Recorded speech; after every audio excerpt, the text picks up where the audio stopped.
आज का पहला प्रश्न है, निम्नलिखित कथनों में कौन सा या कौन से सत्य हैं? निकेत में कई प्रकार की प्रजातियां पाई जाती हैं। आवास में एक ही प्रकार की प्रजाति पाई जाती है। निकेत की बात करें तो निकेत के द्वारा किसी प्रजाति के पारिस्थितिकी तंत्र में उसके स्थान का पता चलता है। एक आवास के भीतर कई निकेत हो सकते हैं।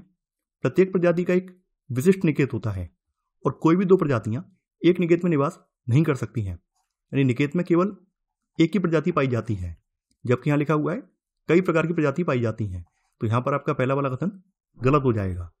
आवास की बात करें तो आवास वह स्थान है जहां पर जीव निवास करते हैं और आवास में कई प्रकार की प्रजातियां पाई जाती हैं। यानी आवास में एक ही प्रकार की प्रजाति नहीं मिलती है, बल्कि विविध प्रकार की प्रजातियां यहां पर पाई जाती हैं। तो यहां पर आपका सेकंड वाला कथन भी गलत है। यहां पर आपका एक और दो दोनों ही गलत हैं। आंसर होगा आपका डी। दूसरा प्रश्न है, वे प्रजातियां जो किसी समुदाय में संख्या तथा जैवभार की दृष्टि से अल्प होने के बावजूद सामुदायिक लक्षणों पर अपना प्रभुत्व दर्शाती हैं, वे कहलाती हैं कीस्टोन प्रजाति, फाउंडेशन प्रजाति, अम्ब्रेला प्रजाति, संकेतक प्रजाति। वे प्रजातियां जो किसी समुदाय में संख्या तथा जैवभार की दृष्टि से अल्प होने के बावजूद सामुदायिक लक्षणों पर अपना प्रभुत्व दर्शाती हैं, वे कीस्टोन प्रजाति कहलाती हैं। कीस्टोन प्रजातियां अन्य प्रजातियों की आनुपातिक प्रचुरता को नियंत्रित करने में एक महत्वपूर्ण भूमिका निभाती हैं। तो यहां पर आपका सही आंसर है ए वाला। तीसरा प्रश्न है, निम्नलिखित में से कौन सा एक जैविक समुदाय को प्रदर्शित करता है? एक ही प्रकार के जीवों का समान क्षेत्र, विभिन्न प्रकार के जीवों का समान क्षेत्र, केवल वानस्पतिक समुदाय का क्षेत्र या इनमें से कोई नहीं। जब एक ही क्षेत्र में विभिन्न प्रजातियों की संख्या एक साथ रहती है और एक दूसरे के साथ परस्पर क्रिया करती है, जैविक समुदाय कहलाती है। तो जैविक समुदाय की बात करें कि विभिन्न प्रकार के जीवों का समान क्षेत्र जो है ये जैविक समुदाय को प्रदर्शित करता है। तो यहां पर आपका सही आंसर है बी वाला। चौथा प्रश्न है, निम्नलिखित में से कौन सा या कौन से कथन असत्य हैं? इकोटोन दो या अधिक पारिस्थितिक तंत्रों के मध्य का संक्रमण क्षेत्र होता है। इसका क्षेत्र सदैव विस्तृत होता है। दो या दो से अधिक पारतंत्रों के मध्य का संक्रमण क्षेत्र इकोटोन कहलाता है। तो यहां पर आपका पहला वाला कथन बिल्कुल सही है। इकोटोन क्षेत्र बहुत छोटे क्षेत्र से लेकर बहुत विशाल क्षेत्र तक फैला हो सकता है। इकोटोन जो है ये सदैव विस्तृत नहीं होता है, क्योंकि यहां पर बहुत ज्यादा विविधता होती है, इसलिए ये तनावग्रस्त क्षेत्र होता है। आकार में तो ये छोटे या बड़े हो सकते हैं, क्योंकि यहाँ पे विविधता बहुत ज्यादा होती है, इसलिए ये विस्तृत क्षेत्र नहीं बोले जाते हैं, बल्कि तनाव के क्षेत्र बोले जाते हैं। तो यहां पर आपका सेकंड वाला कथन गलत हो जाएगा। केवल पहला वाला सही है। पूछा गया है कौन सा असत्य है, तो यहां पर सेकंड वाला असत्य है। आंसर है आपका बी, केवल 2। पांचवा प्रश्न है, एल्गल ब्लूम का संबंध निम्नलिखित में से किस एक से है? झील सांद्रण से, यूट्रोफिकेशन से, मत्स्य पालन से, नाइट्रिफिकेशन से। जल निकायों में पादप प्लवकों और शैवालों की बहुत अधिक और अचानक वृद्धि से पानी का जो रंग है वो बदल जाता है और इसे वाटर ब्लूम या एल्गल ब्लूम कहते हैं। यह जो वृद्धि है जल निकायों में अपशिष्टों और उर्वरकों के जमा होने की वजह से होती है। इस घटना को यूट्रोफिकेशन भी कहते हैं। तो यहां पर आपका सही आंसर है बी वाला। छठवां प्रश्न है, अभिकथन बायोम में पौधे और जंतु दोनों को सम्मिलित किया जाता है, किंतु हरे पौधों का प्रभुत्व होता है। कारण, हरे पौधों का सकल बायोमास जंतुओं की तुलना में अधिक होता है। आपको यहां पर कूट की सहायता से सही उत्तर का चयन करना है। बायोम में पौधे और जंतु दोनों को सम्मिलित किया जाता है, लेकिन हरे पौधों का प्रभुत्व होता है। तो यहां पर आपका अभिकथन बिल्कुल सही है, क्योंकि पौधों का जो सकल बायोमास है जंतुओं की तुलना में अधिक होता है। तो यहां पर आपका कारण भी सही है। यहां पर आपका कारण अभिकथन की सही व्याख्या भी कर रहा है। आपका सही आंसर होगा यहां पर ए वाला।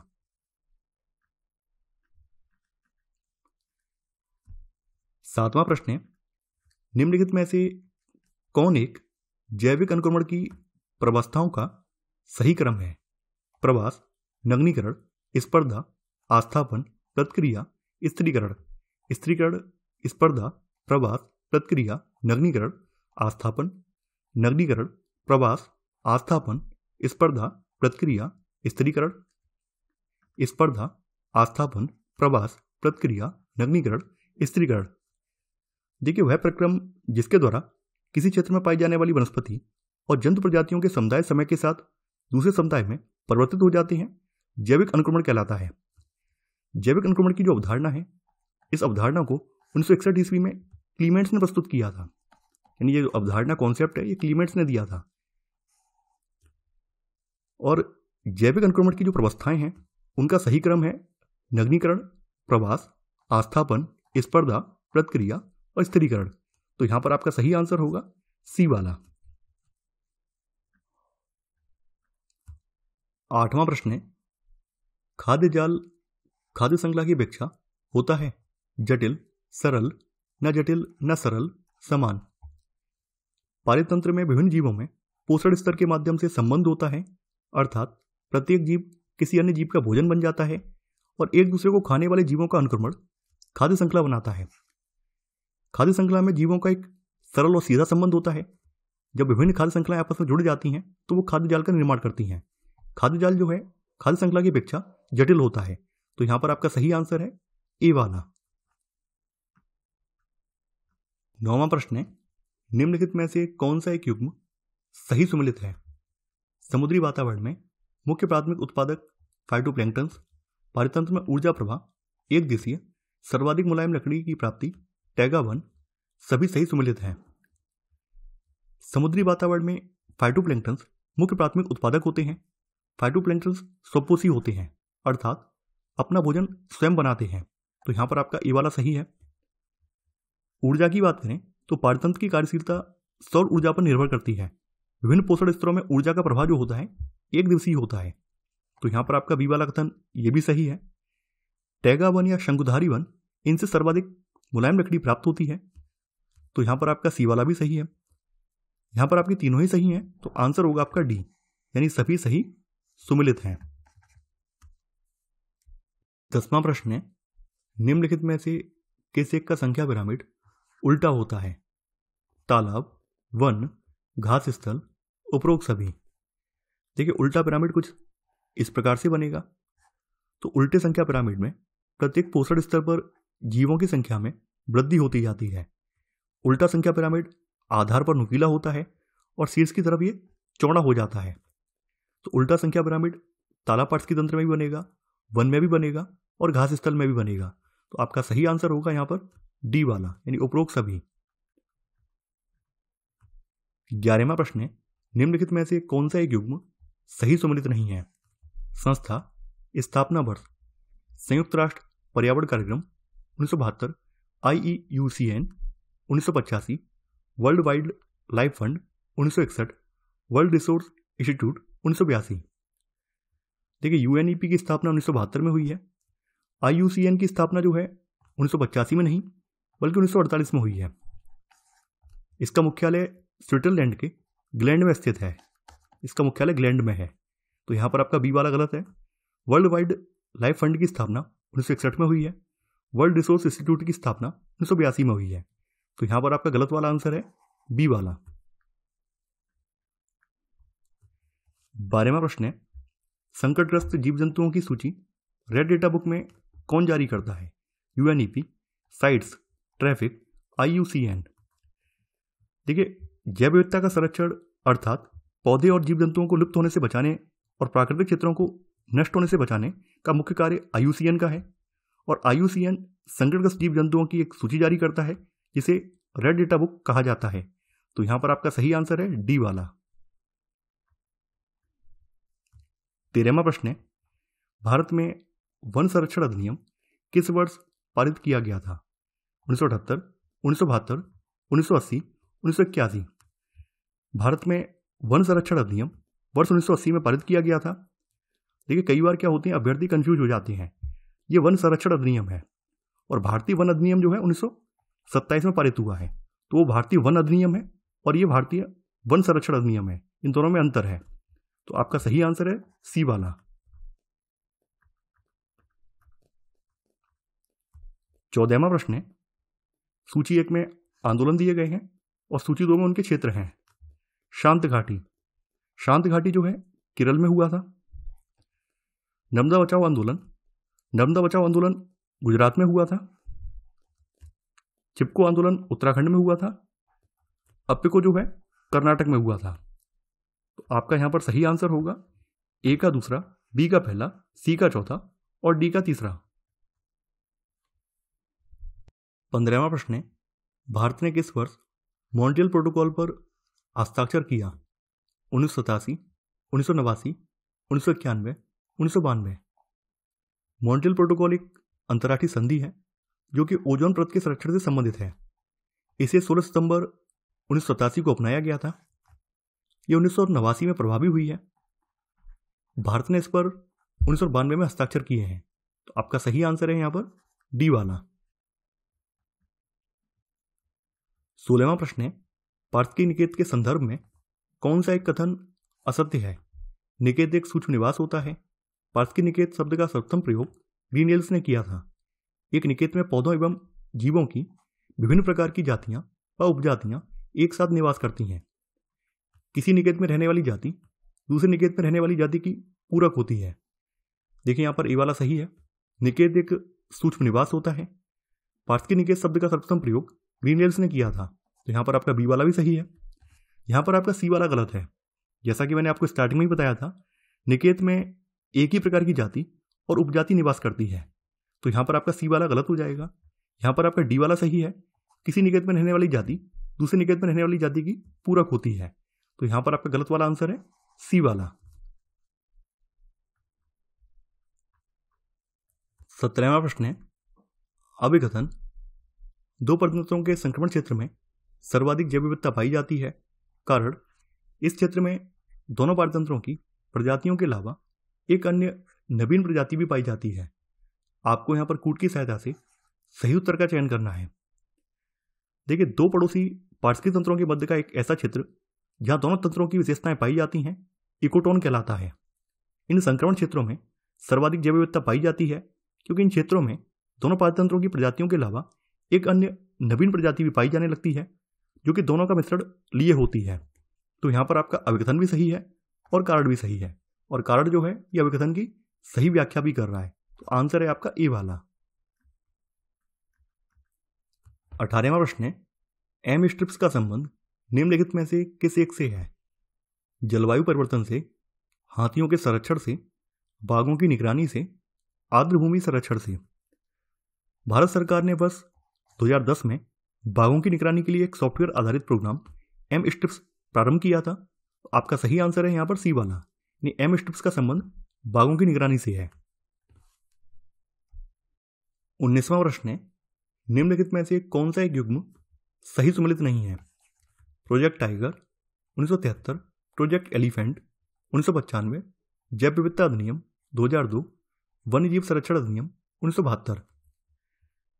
भारत में बाघों की संख्या में लगातार गिरावट के कारण 1973 में भारत द्वारा प्रोजेक्ट टाइगर कार्यक्रम स्टार्ट किया गया। तो यहां पर आपका ए वाला सही है। प्रोजेक्ट एलिफेंट जो है 1995 में नहीं बल्कि ये 1992 में हाथियों के संरक्षण के लिए प्रारंभ किया गया था। तो यहां पर आपका बी वाला गलत है। भारत सरकार द्वारा जैव विविधता अधिनियम 2002 में पारित किया गया। वन्य जीव संरक्षण अधिनियम 1972 में पारित किया गया। तो यहां पर आपका गलत वाला आंसर है बी वाला। 20वां प्रश्न है, निम्नलिखित में से कौन एक जैव विविधता के बाह्य स्थानीय संरक्षण के अंतर्गत शामिल नहीं है? जीन बैंक, बॉटेनिकल गार्डन, जंतु उद्यान, नेशनल पार्क। देखिए, बाह्य स्थानीय संरक्षण में बीज bank, gene bank, botanical garden, वृक्ष उद्यान, जंतु उद्यान और चिड़ियाघर आते हैं। वहीं स्वस्थानीय संरक्षण के अंतर्गत नेशनल पार्क, वन्यजीव अभ्यारण्य और जैवमंडल आगार आते हैं। तो नेशनल पार्क जो है ये बाह्य स्थानीय से संबंधित नहीं है बल्कि स्वस्थानीय संरक्षण से संबंधित है। तो यहां पर आपका सही आंसर है डी वाला। 21वां प्रश्न है, मानव एवं जैवमंडल कार्यक्रम किस संस्था द्वारा शुरू किया गया था? IUCN, UNEP, UNESCO, United Nations. मानव एवं जैवमंडल कार्यक्रम 1971 में यूनेस्को के द्वारा स्टार्ट किया गया एक अंतर सरकारी वैज्ञानिक कार्यक्रम है जिसका उद्देश्य मानव एवं पर्यावरण के बीच संबंधों में सुधार के लिए एक वैज्ञानिक आधार स्थापित करना है। तो यहां पर आपका सही आंसर है सी वाला। 22वां प्रश्न है, निम्नलिखित में से कौन सा या कौन से विशिष्ट प्रजाति आधारित संरक्षित क्षेत्र होता है या होते हैं? राष्ट्रीय उद्यान, वन्यजीव अभ्यारण्य, ए और बी दोनों, इनमें से कोई नहीं। देखिए, राष्ट्रीय उद्यानों का गठन विशेष प्रकार की षड्स्थली के संरक्षण के लिए किया जाता है, अर्थात राष्ट्रीय उद्यान विशेष षड्स्थली क्षेत्र में रहने वाले सभी जीवों का संरक्षण समान रूप से करते हैं। वहीं वन्यजीव अभ्यारण्य का गठन किसी एक प्रजाति अथवा कुछ विशिष्ट प्रजातियों के संरक्षण के लिए किया जाता है। यानी वन्यजीव अभ्यारण्य जो है ये विशिष्ट प्रजाति आधारित संरक्षित क्षेत्र होते हैं। तो यहां पर आपका सही आंसर है बी वाला। 23वां प्रश्न है, कार्टाजेना जैव सुरक्षा प्रोटोकॉल कब लागू हुआ? वर्ष 2000 में, वर्ष 2001 में, वर्ष 2005 में, वर्ष 2003 में। कार्टाजेना जैव सुरक्षा प्रोटोकॉल को 29 जनवरी सन 2000 को अंगीकार किया गया और यह जो है 11 सितंबर सन 2003 को लागू हुआ है। तो यहां पर आपका सही आंसर है डी वाला। 24वां प्रश्न है, कार्टाजेना जैव सुरक्षा प्रोटोकॉल का मुख्य उद्देश्य है जैव विविधता पर प्रत्यक्ष दबाव को कम करना, आधुनिक जैव तकनीक के संभावित खतरों से जैव विविधता की रक्षा करना, जैव विविधता और पारितंत्रिक सेवाओं से प्राप्त लाभों को बढ़ाना, या इनमें से कोई नहीं। कार्टाजेना जैव सुरक्षा प्रोटोकॉल का मुख्य उद्देश्य आधुनिक जैव तकनीकों के संभावित खतरों से जैव विविधता की रक्षा करना है। तो यहां पर आपका सही आंसर है बी वाला। 25वां प्रश्न है, निम्नलिखित में से कौन सा एक सम्मेलन प्रवासी प्रजातियों के संरक्षण से संबंधित है? 1987 का मॉन्ट्रियल प्रोटोकॉल, 1979 का बॉन समझौता, 1989 का बेसल समझौता, 1998 का रोटरडम समझौता। 1979 का बॉन समझौता प्रवासी प्रजातियों के संरक्षण से संबंधित है। तो यहां पर आपका सही आंसर है बी वाला। 26वां प्रश्न है, कोयला उद्योग में संलग्न लोगों को सामान्यतः कौन सी बीमारी होती है? Fluorosis, pneumoconiosis, black foot, blue baby syndrome. Fluorosis रोग जो है ये फ्लोराइड की वजह से होता है। कोयला उद्योग में संलग्न लोगों को सामान्यतः न्यूमोनोकोसिस बीमारी होती है और यह उनके फेफड़ों को प्रभावित करती है। ब्लैक फुट रोग जो है ये आर्सेनिक की अधिकता की वजह से होता है। ब्लू बेबी सिंड्रोम रोग जल में नाइट्रेट की अधिकता की वजह से होता है, यानी ये नाइट्रेट की वजह से होता है। तो आपका सही आंसर है यहां पर बी वाला। 27वां प्रश्न है, निम्नलिखित में से कौन नाइट्रोजन स्थिरीकरण जीवाणु है? रिबुलेरिया, एनाबीना, क्लोरोबियम, नॉस्टॉक। देखिए, नाइट्रोजन स्थिरीकरण जीवाणु में क्लोस्ट्रीडियम, एजाटोबैक्टर, राइजोबियम, क्लेबिसिएला, क्लोरोबियम, रोडोस्पाइरलम, ये सब नाइट्रोजन स्थिरीकरण जीवाणु हैं। तो यहां पर क्लोरोबियम जो है ये नाइट्रोजन स्थिरीकरण जीवाणु है।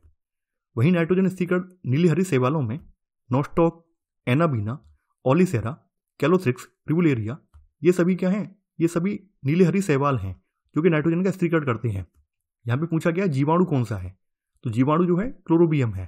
तो आपका सही आंसर है यहां पर सी वाला। 28वां प्रश्न है, निम्नलिखित में से कौन दीर्घ तरंग का उदाहरण है? पराबैंगनी किरणें, माइक्रोवेव्स, अवरक्त किरणें, या इनमें से कोई नहीं। दीर्घ तरंगों के अंतर्गत माइक्रोवेव्स, रेडियो और रडार तरंगें शामिल की जाती हैं। इनकी लंबाई 0.03 सेंटीमीटर से लेकर 100 मीटर के बीच में होती है। तो माइक्रोवेव्स जो हैं दीर्घ तरंगें हैं। पराबैंगनी किरणों की बात करें तो पराबैंगनी किरणों में गामा किरणें और एक्स किरणें शामिल हैं। पराबैंगनी किरणें जो हैं लघुत्तम तरंग हैं, यानी ये लघुत्तम तरंगों में आती हैं। अवरक्त किरणों की बात करें तो अवरक्त किरणों की लंबाई 0.7 माइक्रोन से लेकर 300 माइक्रोन के बीच में होती है। तो आपका यहां पर सही आंसर है बी वाला। 29वां प्रश्न है, राष्ट्रीय प्रवाल भित्ति अनुसंधान केंद्र अवस्थित है चेन्नई में, लक्षद्वीप में, पोर्ट ब्लेयर में, कोचीन में। प्रवालों पर लक्षित अनुसंधान को बढ़ावा देने के लिए भारत सरकार द्वारा पोर्ट ब्लेयर में एक राष्ट्रीय प्रवाल भित्ति अनुसंधान केंद्र की स्थापना की गई है। भारत में प्रवाल के प्रमुख क्षेत्र मन्नार की खाड़ी, कच्छ की खाड़ी, लक्षद्वीप और अंडमान और निकोबार द्वीप समूह हैं। तो आपका सही आंसर है सी वाला। 30वां प्रश्न है, अभिकथन हिमाच्छादित तथा मरु प्रदेश जैव विविधता की दृष्टि से अत्यंत निर्बल हैं। कारण भूमध्य रेखीय प्रदेश में प्रजाति विविधता अन्य भौगोलिक प्रदेशों की अपेक्षा अधिक है। आपको यहां पर कूट की सहायता से सही उत्तर का चयन करना है। हिमाच्छादित और मरु प्रदेश जैव विविधता की दृष्टि से अत्यंत निर्बल है क्योंकि यहां वर्षा और तापमान का अभाव है। तो यहां पर अभिकथन बिल्कुल सही है। कारण की बात करें, देखिए भूमध्य रेखीय प्रदेशों में उच्च आर्द्रता और उच्च वर्षा के कारण प्रजाति विविधता अन्य भौगोलिक प्रदेशों की अपेक्षा अधिक है। तो यहां पर आपका कारण भी सही है। हालांकि यहां पर अभिकथन अपनी जगह सही है और कारण अपनी जगह सही है, लेकिन कारण जो है वो अभिकथन की सही व्याख्या नहीं कर रहा है। तो आपका सही आंसर होगा बी वाला। ए तथा आर दोनों सही हैं, आर ए की सही व्याख्या नहीं करता है। 31वां प्रश्न है, निम्नलिखित कथनों पर विचार करें। रामसर संधि का संबंध आर्द्र भूमियों से है। यह संधि 2 फरवरी 1971 को रामसर ईरान में हस्ताक्षरित हुई। यहां पर आपको असत्य कथन बताना है। कौन सा कथन असत्य है? देखिए वैश्विक स्तर पर आर्द्र भूमियों के संरक्षण हेतु वर्ष 1971 में कैस्पियन सागर के तट पर ईरान में स्थित रामसर नामक स्थान पर एक अंतर सरकारी और बहुउद्देशीय सम्मेलन का आयोजन किया गया, जिसमें 2 फरवरी 1971 को रामसर संधि हस्ताक्षरित हुई। रामसर संधि जो है 21 दिसंबर 1975 को लागू हुई थी, यानी ये लागू हुई है 21 दिसंबर 1975 को और हस्ताक्षरित हुई है 2 फरवरी 1971 को। तो यहां पर आपका पहला भी सही है, दूसरा भी सही है। तो ना तो यहां पहला गलत है और ना ही दूसरा, तो आंसर होगा आपका डी वाला।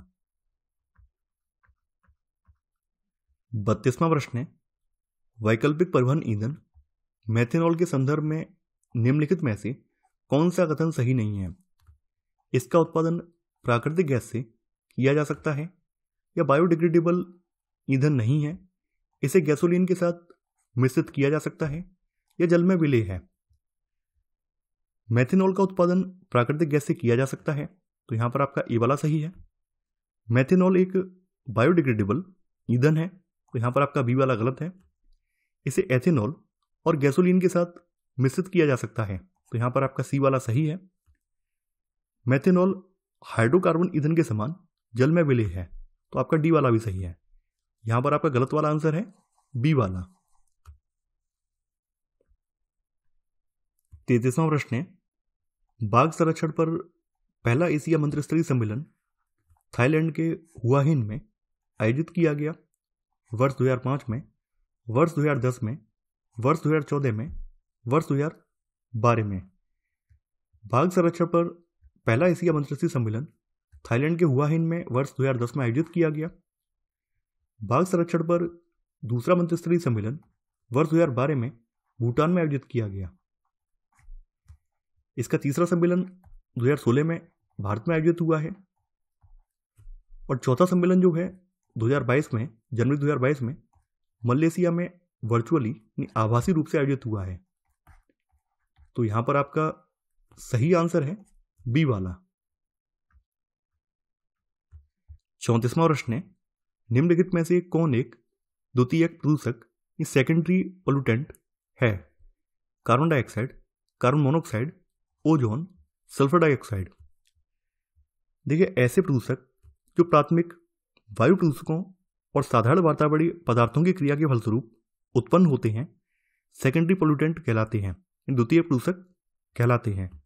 तो ओजोन है, परऑक्सी एसिटिल नाइट्रेट है, पेन है, ये दोनों ही जो है द्वितीय प्रदूषक हैं। वहीं कार्बन डाइऑक्साइड, कार्बन मोनोऑक्साइड और सल्फर डाइऑक्साइड ये प्राइमरी पोल्यूटेंट बोले जाते हैं, ये प्राथमिक प्रदूषक बोले जाते हैं। तो आपका सही आंसर होगा सी वाला। 35वां प्रश्न है, केंद्रीय प्रदूषण नियंत्रण बोर्ड द्वारा औद्योगिक क्षेत्र में दिन के समय निर्धारित ध्वनि तीव्रता का स्तर कितना है? 55 डेसिबल, 75 डेसिबल, 70 डेसिबल, 85 डेसिबल। देखिए सीपीसीबी द्वारा औद्योगिक क्षेत्र में दिन के समय निर्धारित ध्वनि तीव्रता का स्तर 75 डेसिबल है। तो यहां पर आपका सही आंसर है बी वाला। 36वां प्रश्न है, निम्नलिखित कथनों में से कौन सा या कौन से सत्य हैं? क्योटो प्रोटोकॉल 16 फरवरी 2005 से प्रभावी हुआ। भारत ने अगस्त 2002 में क्योटो प्रोटोकॉल पर हस्ताक्षर किया। ग्रीन हाउस गैसों के उत्सर्जन पर नियंत्रण के लिए जापान के क्योटो शहर में 11 दिसंबर 1997 को क्योटो प्रोटोकॉल को स्वीकार किया गया। भारत ने अगस्त 2002 में क्योटो प्रोटोकॉल पर हस्ताक्षर किए। क्योटो प्रोटोकॉल अंतिम रूप से 16 फरवरी 2005 को लागू हुआ। तो यहां पर आपका पहला और दूसरा दोनों ही सही है। तो आपका सही आंसर है यहां पर सी वाला, 1 तथा 2 दोनों। 37वां प्रश्न है, निम्नलिखित में से कौन सा कथन हरित जलवायु कोष के संबंध में सही नहीं है? इसकी स्थापना क्योटो में आयोजित जलवायु परिवर्तन सम्मेलन में हुई थी। इसका उद्देश्य पृथ्वी के तापमान को बढ़ने से रोककर उसे 2 डिग्री सेंटीग्रेड के महत्तम वृद्धि के नीचे रखना था। यह विकासशील देशों में कार्यक्रमों तथा नीतियों का समर्थन करेगा। सभी कथन सत्य हैं। देखिए, GCF यानी ग्रीन क्लाइमेट फंड की स्थापना कानकुन मैक्सिको में आयोजित COP16 में की गई थी। इसकी स्थापना जो है COP16 में, क्योंकि कानकुन में आयोजित हुआ है, इसमें GCF की स्थापना की गई है। तो आपका पहला वाला कथन गलत हो जाएगा। GCF यानी कि हरित जलवायु कोष विकासशील देशों के कार्यक्रमों और नीतियों का समर्थन करेगा। इसका उद्देश्य पृथ्वी के तापमान को बढ़ने से रोककर उसे 2 डिग्री सेंटीग्रेड के महत्तम वृद्धि के नीचे रखना था। तो यहां पर आपका बी वाला भी सही है और सी वाला भी सही है। यहां पर आपका केवल ए वाला गलत है। तो आपका सही आंसर है यहां पर ए। 38वां प्रश्न है, अम्ल वर्षा निम्नांकित द्वारा वायु प्रदूषण के कारण होती है? Carbon dioxide, carbon monoxide, methane, nitrous oxide एवं सल्फर डाइऑक्साइड। जल वर्षा के साथ अम्ल के अवपात को अम्ल वर्षा कहते हैं।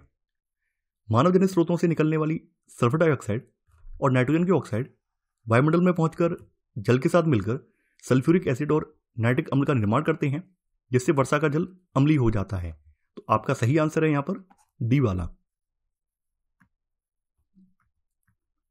39वां प्रश्न है, निम्नलिखित में से कौन सा एक युग्म सही सम्मिलित नहीं है? प्रथम पृथ्वी शिखर सम्मेलन रियो डी जेनेरियो, पृथ्वी शिखर सम्मेलन +5 1997, प्रथम विश्व जलवायु सम्मेलन 1979, रियो +20, एजेंडा 21। प्रथम पृथ्वी शिखर सम्मेलन 1992 में ब्राजील के रियो डी जेनेरियो में हुआ था। इसमें टिकाऊ विकास के लिए एक व्यापक कार्य योजना एजेंडा 21 को स्वीकृति मिली थी। यानी एजेंडा 21 को प्रथम पृथ्वी शिखर सम्मेलन में स्वीकृति मिली थी, न कि रियो +20 में। तो यहां पर आपका ए वाला सही है। पृथ्वी शिखर सम्मेलन +5 का आयोजन 1995 में हुआ था। प्रथम विश्व जलवायु सम्मेलन 1979 में हुआ था। रियो +20 का आयोजन वर्ष 2012 में रियो डी जेनेरियो में हुआ था। इसमें एक घोषणा पत्र द फ्यूचर वी वांट नामक शीर्षक से जारी किया गया था। तो यहां पर आपका डी वाला गलत है। तो आपका सही आंसर है यहां पर डी वाला। 40वां प्रश्न है, शब्द एरोजेल, ब्लू एयर और फ्रोजन स्मोक कभी कभी संदर्भ में देखे जाते हैं? प्रदूषण नियंत्रण, इंसुलेशन, पुरातत्व, कृषि क्षेत्र। देखिए, इसरो ने दुनिया की सबसे हल्की इंसुलेटिंग सामग्री सिलिका एरोजेल विकसित की है, जिसे फ्रोजन स्मोक या ब्लू एयर भी कहा जाता है। तो एरोजेल एक इंसुलेशन है। तो आपका सही आंसर है यहां पर बी वाला। 41वां प्रश्न है, निम्नलिखित में से किन बादलों के साथ वर्षा, ओला तथा तड़ित झंझा होने की अधिक संभावना रहती है? स्तरीय बादल, कपासी वर्षा बादल, उच्च कपासी बादल, कपासी बादल। देखिए, कपासी वर्षा बादल अत्यधिक विस्तृत और गहरे बादल होते हैं। इनके साथ वर्षा, ओला और तड़ित झंझा होने की अधिक संभावना रहती है। तो यहां पर आपका सही आंसर है बी वाला। 42वां प्रश्न है, राष्ट्रीय पर्यावरण शोध संस्थान कहाँ अवस्थित है? देहरादून, नागपुर, भोपाल, चेन्नई। राष्ट्रीय पर्यावरण शोध संस्थान नागपुर, महाराष्ट्र में अवस्थित है। तो आपका सही आंसर है बी वाला। 43वां प्रश्न है, ग्लोबल 500 पुरस्कार किस संस्था द्वारा प्रदान किया जाता है? UNEP, UNDP, UNESCO, FAO। देखिए UNEP यानी यूनाइटेड नेशन एनवायरनमेंट प्रोग्राम, इसके द्वारा पर्यावरण रक्षा और सुधार के क्षेत्र में विलक्षण योगदान देने के लिए ग्लोबल 500 अवार्ड प्रदान किया जाता है। तो यहां पर आपका ए वाला कथन सही है। 44वां प्रश्न है, निम्नलिखित में से कौन सा एक युग्म सही सम्मिलित नहीं है? विश्व जल संरक्षण दिवस 22 मार्च, विश्व जैव विविधता दिवस 22 मई, विश्व वन्य जीव दिवस 1 अक्टूबर, विश्व पर्यावरण संरक्षण दिवस 5 जून। देखिए विश्व जल संरक्षण दिवस 22 मार्च को मनाया जाता है, विश्व जैव विविधता दिवस 22 मई को मनाया जाता है, विश्व वन्य जीव दिवस 1 अक्टूबर को मनाया जाता है, और विश्व पर्यावरण संरक्षण दिवस ये 5 जून को नहीं बल्कि ये 26 नवंबर को मनाया जाता है। तो आपका डी वाला यहाँ पर गलत है, तो आपका सही आंसर होगा डी वाला। 45वां प्रश्न है, कार्बन फुटप्रिंट का आशय है प्रति व्यक्ति या प्रति औद्योगिक इकाई की कार्बन शोषण की मात्रा, किसी क्षेत्र की संपूर्ण जनसंख्या की कार्बन उत्सर्जन की मात्रा, प्रति व्यक्ति या प्रति औद्योगिक इकाई की ग्रीन हाउस गैस की उत्सर्जन मात्रा, या इनमें से कोई नहीं। कार्बन फुटप्रिंट का आशय है कि प्रति व्यक्ति या प्रति औद्योगिक इकाई की ग्रीन हाउस गैस की उत्सर्जन मात्रा। कार्बन फुटप्रिंट को निकालने के लिए विश्व भर में लाइफ साइकिल असेसमेंट विधि का प्रयोग किया जाता है। तो यहां पर आपका सही आंसर है सी वाला। 46वां प्रश्न है, अभिकथन एस्चुअरी में जैव विविधता एवं पारिस्थितिक उत्पादकता अधिक होती है, कारण या नदियों और समुद्र दोनों की विशेषताएं होती हैं। आपको यहां पर कूट की सहायता से सही उत्तर का चयन करना है। जब नदियां डेल्टा न बनाकर सीधे समुद्र में गिर जाती हैं तब वे ज्वारनदमुख या एस्चुअरी का निर्माण करती हैं। एस्चुअरी एक ऐसा क्षेत्र होता है जहां नदियों के भी गुण और समुद्र की विशेषताएं पाई जाती हैं। यह नदियां और समुद्र दोनों के पोषक तत्वों की प्राप्ति अत्यधिक मात्रा में होती है। इसी वजह से एस्चुअरी में जैव विविधता और पारिस्थितिक उत्पादकता अधिक मात्रा में होती है। तो यहाँ पर आपका अभिकथन भी सही है और कारण भी सही है, और कारण जो है ये अभिकथन की सही व्याख्या भी कर रहा है। आंसर होगा यहाँ पर ए वाला। 47वां प्रश्न है, निम्नलिखित में से कौन सा एक युग्म सही सम्मिलित नहीं है? कक्ष वनस्पति स्थल प्रदेश धामरा ओडिशा, मुथुपेट तमिलनाडु, कुंडापुर आंध्र प्रदेश, वेल्टूर महाराष्ट्र। देखिए धामरा जो है ये ओडिशा में है, मुथुपेट तमिलनाडु में है, कुंडापुर जो है ये आंध्रा में नहीं है बल्कि ये कर्नाटक में पड़ता है, यानी ये कर्नाटक में है। तो सी वाला गलत हो जाएगा। वेल्टूर जो है ये महाराष्ट्र में है। तो यहां पर आपका गलत वाला आंसर है सी वाला। 48वां प्रश्न है, निम्नलिखित कथनों पर विचार करें। इकोमार्क का आरंभ 1985 में किया गया। इसका लोगो मिट्टी का बर्तन है। यहां पर आपको सत्य कथन की पहचान करनी है। देखिए इकोमार्क का आरंभ भारतीय मानक ब्यूरो द्वारा 1985 में नहीं बल्कि 1991 में किया गया। इसका उद्देश्य पर्यावरणीय दृष्टि से अनुकूल उत्पाद को पहचानना है। इसका लोगो मिट्टी का बर्तन है जो कि पृथ्वी तथा इसके भंगुर लक्षणों को दर्शाता है। तो यहां पर आपका पहला वाला कथन गलत है, सेकंड वाला सही है। तो सही आंसर होगा यहां पर बी, केवल 2। 49वां प्रश्न है, निम्नलिखित कथनों पर विचार करें। जब प्राकृतिक गैस को 200 से 250 किलोग्राम प्रति सेंटीमीटर स्क्वायर तक दबाया जाता है तो इसे सीएनजी कहा जाता है। सीएनजी में 80 से लेकर 99% मीथेन होती है। यहां पर आपको असत्य कथन बताना है। देखिए जब प्राकृतिक गैस को 200 से 250 किलोग्राम प्रति सेंटीमीटर स्क्वायर तक दबाया जाता है तो इसे सीएनजी कहा जाता है, और सीएनजी का प्रयोग मोटर वाहनों में ईंधन के रूप में होता है। तो यहां पर आपका पहला वाला कथन बिल्कुल सही है। इसमें 80 से लेकर 99% मीथेन होती है। तो यहां पर आपका सेकंड वाला भी सही है। देखिए सीएनजी का इग्निशन ताप एलपीजी से अधिक होता है। यहां पर आपके एक और दो दोनों ही सही हैं। तो आपका आंसर होगा सी वाला, ना तो एक गलत है और ना ही दूसरा। 50वां प्रश्न है, national clean development mechanism authority की स्थापना की गई वर्ष 2010 में, वर्ष 2003 में, वर्ष 2015 में, वर्ष 2000 में।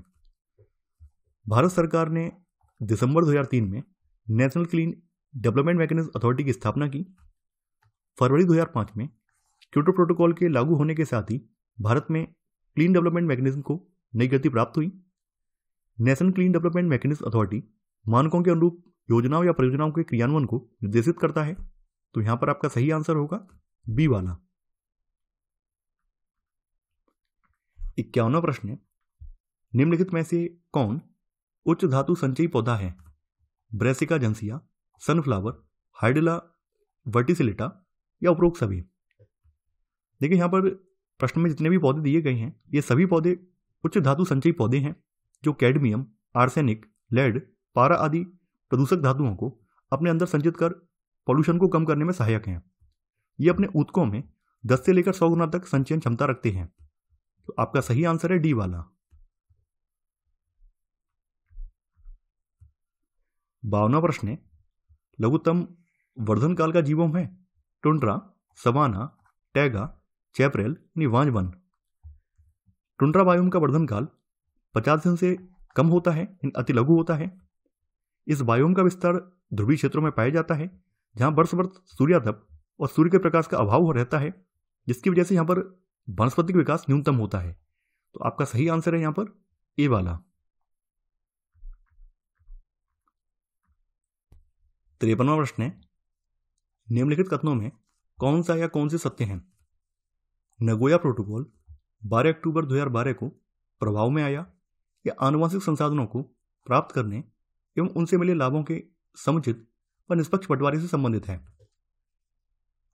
24 अक्टूबर 2010 को जापान के नगोया में संयुक्त राष्ट्र ने जेनेटिक संसाधनों की भागीदारी पर समझौता किया। इस समझौते में आइची लक्ष्यों की घोषणा की गई, यानी आइची लक्ष्यों का संबंध जो है नगोया प्रोटोकॉल से है। यह प्रोटोकॉल जो है 12 अक्टूबर 2012 को नहीं बल्कि 12 अक्टूबर 2014 को प्रभाव में आया है। इस संधि के अनुसार 17% भू क्षेत्र और 10% समुद्री क्षेत्र की सुरक्षा करनी है ताकि जैव विविधता का विस्तार हो सके। यह समझौता आनुवंशिक संसाधनों को प्राप्त करने एवं उनसे मिले लाभों के समुचित और निष्पक्ष बंटवारे से संबंधित है। तो यहां पर आपका पहला वाला गलत हो जाएगा, केवल सेकंड वाला सही है। तो सही आंसर है यहां पर बी वाला, केवल 2। 54वां प्रश्न है, निम्नलिखित में से कौन एक राष्ट्रीय जलवायु कार्य योजना का हिस्सा नहीं है? राष्ट्रीय हिमालयी कार्यप्रणाली परिरक्षण मिशन, राष्ट्रीय सतत कृषि मिशन, राष्ट्रीय सतत पर्यावास मिशन, राष्ट्रीय आणविक ऊर्जा मिशन। देखिए जून 2008 में जलवायु परिवर्तन पर भारत की पहली राष्ट्रीय कार्य योजना जारी की गई थी। राष्ट्रीय कार्य योजना 8 राष्ट्रीय मिशनों पर ध्यान केंद्रित करती है। इसमें राष्ट्रीय सौर मिशन, राष्ट्रीय जल मिशन, राष्ट्रीय सतत कृषि मिशन, राष्ट्रीय हरित भारत मिशन, राष्ट्रीय संवर्धित ऊर्जा बचत मिशन, राष्ट्रीय सतत पर्यावास मिशन, राष्ट्रीय हिमालयी कार्यप्रणाली परिरक्षण मिशन और राष्ट्रीय जलवायु परिवर्तन कार्यनीतिक विज्ञान मिशन इसमें शामिल है। राष्ट्रीय आणविक ऊर्जा मिशन इसमें शामिल नहीं है। तो आपका यहां पर गलत वाला आंसर होगा डी वाला। 55वां प्रश्न है, अभीष्ट राष्ट्रीय निर्धारित अंशदान का संबंध किससे है? जलवायु परिवर्तन से, जैव विविधता संरक्षण से, आर्द्र भूमियों के संरक्षण से, समुद्री पारितंत्र के संरक्षण से। अभीष्ट राष्ट्रीय निर्धारित अंशदान यानी इंटेंडेड नेशनली डिटरमाइंड कॉन्ट्रीब्यूशन, जिसको शॉर्ट में INDC भी कहा जाता है, इसका सामना करने के लिए विश्व के देशों द्वारा बनाई गई कार्य योजना है। UNFCCC को सौंपे गए INDC के तहत भारत ने अनेक घोषणाएं की हैं। भारत के INDC के लक्ष्यों में वन और वृक्ष लगाकर कार्बन सिंक को बढ़ावा देना, प्रदूषण उपशमन करना, नवीकरण ऊर्जा को बढ़ावा देना, ऊर्जा दक्षता को बढ़ावा देना, ये सब शामिल हैं। तो आपका यहां पर सही आंसर होगा ए वाला। INDC का संबंध जो है जलवायु परिवर्तन से है। 56वां प्रश्न है, प्राकृतिक स्रोतों से वैश्विक मीथेन उत्सर्जन का सर्वाधिक भाग किससे प्राप्त होता है? समुद्र, आर्द्र भूमि, धान के खेत, घरेलू पशु। देखिए मीथेन को मार्स गैस भी कहते हैं। मीथेन एक ग्रीन हाउस गैस है। प्राकृतिक स्रोतों से वैश्विक मीथेन उत्सर्जन का सर्वाधिक 76% भाग आर्द्र भूमि से ही उत्सर्जित होता है। यानी आर्द्र भूमियां जो हैं ये वैश्विक मीथेन उत्सर्जन में सबसे ज्यादा योगदान देती हैं। तो यहां पर आपका सही आंसर है बी वाला।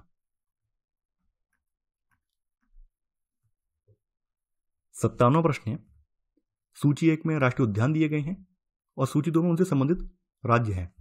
अंशी, अंशी जो है ये कर्नाटक में है। इंद्रावती छत्तीसगढ़ में है। गुगामल जो है ये महाराष्ट्र में है। नमेरी आसाम में है। तो यहां पर आपका सही आंसर होगा ए का तीसरा, बी का चौथा, सी का पहला और डी का दूसरा। तो आंसर है सी वाला। 58वां प्रश्न है, निम्नलिखित युग्मों में से कौन सा एक सही सुमेलित नहीं है? झील, स्थान, सुर सरोवर, आगरा, सुरहाताल, बलिया, बड़ा ताल, महोबा, चित्तौरा झील, बहराइच। सुर सरोवर झील आगरा में है। सुरहाताल झील बलिया में है। बड़ा ताल जो है महोबा में नहीं है, बल्कि ये शाहजहांपुर जिले में पड़ती है। और बड़ा ताल झील जो है एक गोखुर झील है। तो यहां पर आपका सी वाला जो है ये गलत हो जाएगा। चित्तौरा झील जो है बहराइच में पड़ती है। तो यहां पर आपका गलत वाला आंसर है सी वाला।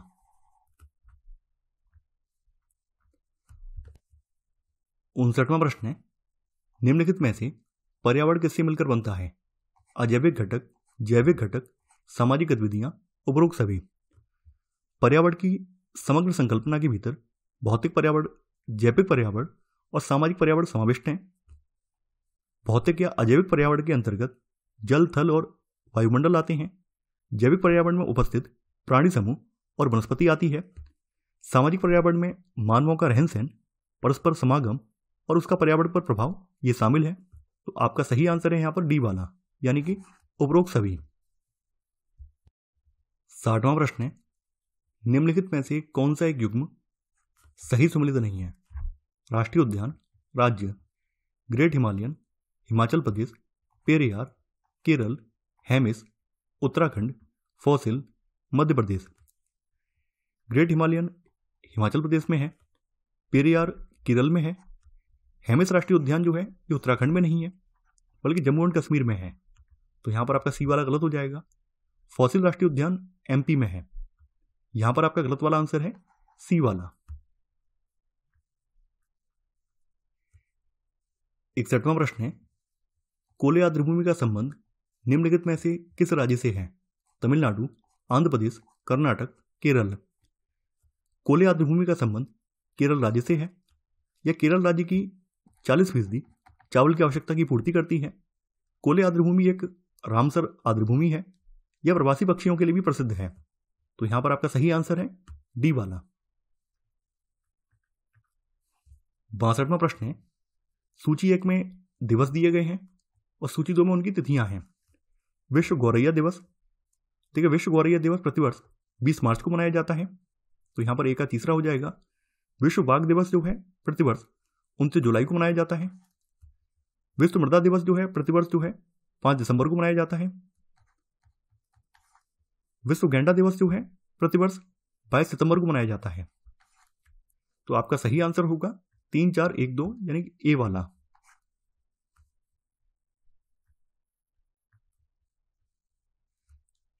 63वां प्रश्न है, निम्नलिखित में से कौन सा एक युग्म सही सुमेलित नहीं है? राष्ट्रीय पार्क या वन्यजीव अभ्यारण्य, राज्य, बोंडला वन्यजीव अभ्यारण्य, महाराष्ट्र, औरंग अभ्यारण्य, असम, ऊषाकोटी वन्यजीव अभ्यारण्य, ओडिशा, कांगेर घाट राष्ट्रीय पार्क, छत्तीसगढ़।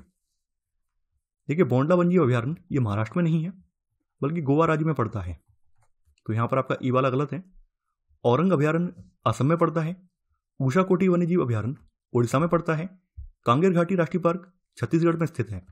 तो यहां पर आपका गलत वाला आंसर है ए वाला। 64वां प्रश्न है, भारत के निम्न में से किस क्षेत्र में इथियोपियन जैव विविधता पाए जाने की संभावना है? पूर्वी हिमालय की घाटियां, उच्च हिमालयी क्षेत्र, प्रायद्वीपीय पठारी क्षेत्र, राजस्थान तथा उसके आसपास का क्षेत्र। भारतीय जैव विविधता को वनस्पतियों और वन्यजीवों के विस्तरण के आधार पर 4 वर्गों में विभाजित किया जा सकता है। तो पूर्वी हिमालय की जो घाटियां हैं ये मलायन जैव विविधता के अंतर्गत आती हैं। उच्च हिमालयी क्षेत्र जो है ये यूरोपियन जैव विविधता के अंतर्गत आता है। प्रायद्वीपीय पठारी क्षेत्र जो है ये भारतीय जैव विविधता के अंतर्गत आता है। राजस्थान और उसके आसपास का क्षेत्र इथियोपियन जैव विविधता के अंतर्गत आता है। तो आपका यहां पर सही आंसर होगा डी वाला। 65वां प्रश्न है, निम्नलिखित में से कौन सा एक युग्म सही सम्मिलित नहीं है? पर्यावरण संगठन मुख्यालय, green peas, Amsterdam, amnesty international, New York, IPCC, Geneva, world wide fund for nature, gland. देखिए, ग्रीन पीस का मुख्यालय एम्स्टर्डम नीदरलैंड में है। एमनेस्टी इंटरनेशनल का मुख्यालय न्यूयॉर्क में नहीं बल्कि लंदन में है।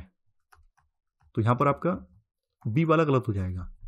IPCC का मुख्यालय जेनेवा स्विट्जरलैंड में है। World wide fund for nature का मुख्यालय ग्लैंड स्विट्जरलैंड में है। तो यहां पर आपका गलत वाला आंसर है बी वाला। 66वां प्रश्न है, कौन सा बायोम सबसे कम जैव विविधता तथा जैव भार वाला बायोम है?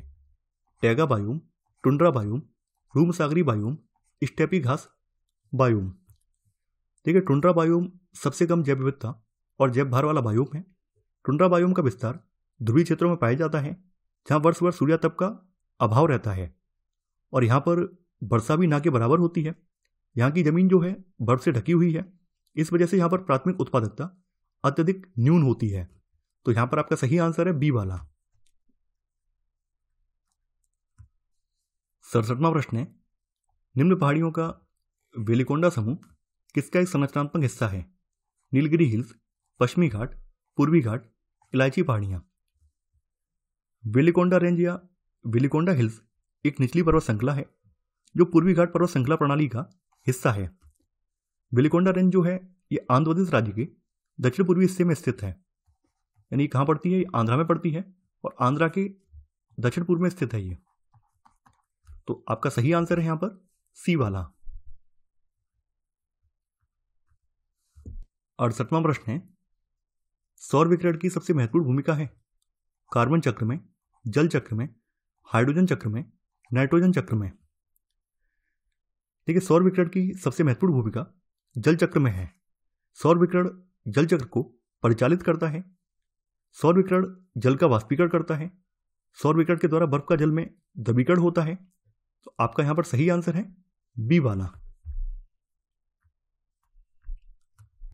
69वां प्रश्न है, निम्नलिखित में से किस एक का प्रयोग हरित ईंधन के रूप में किया जाता है?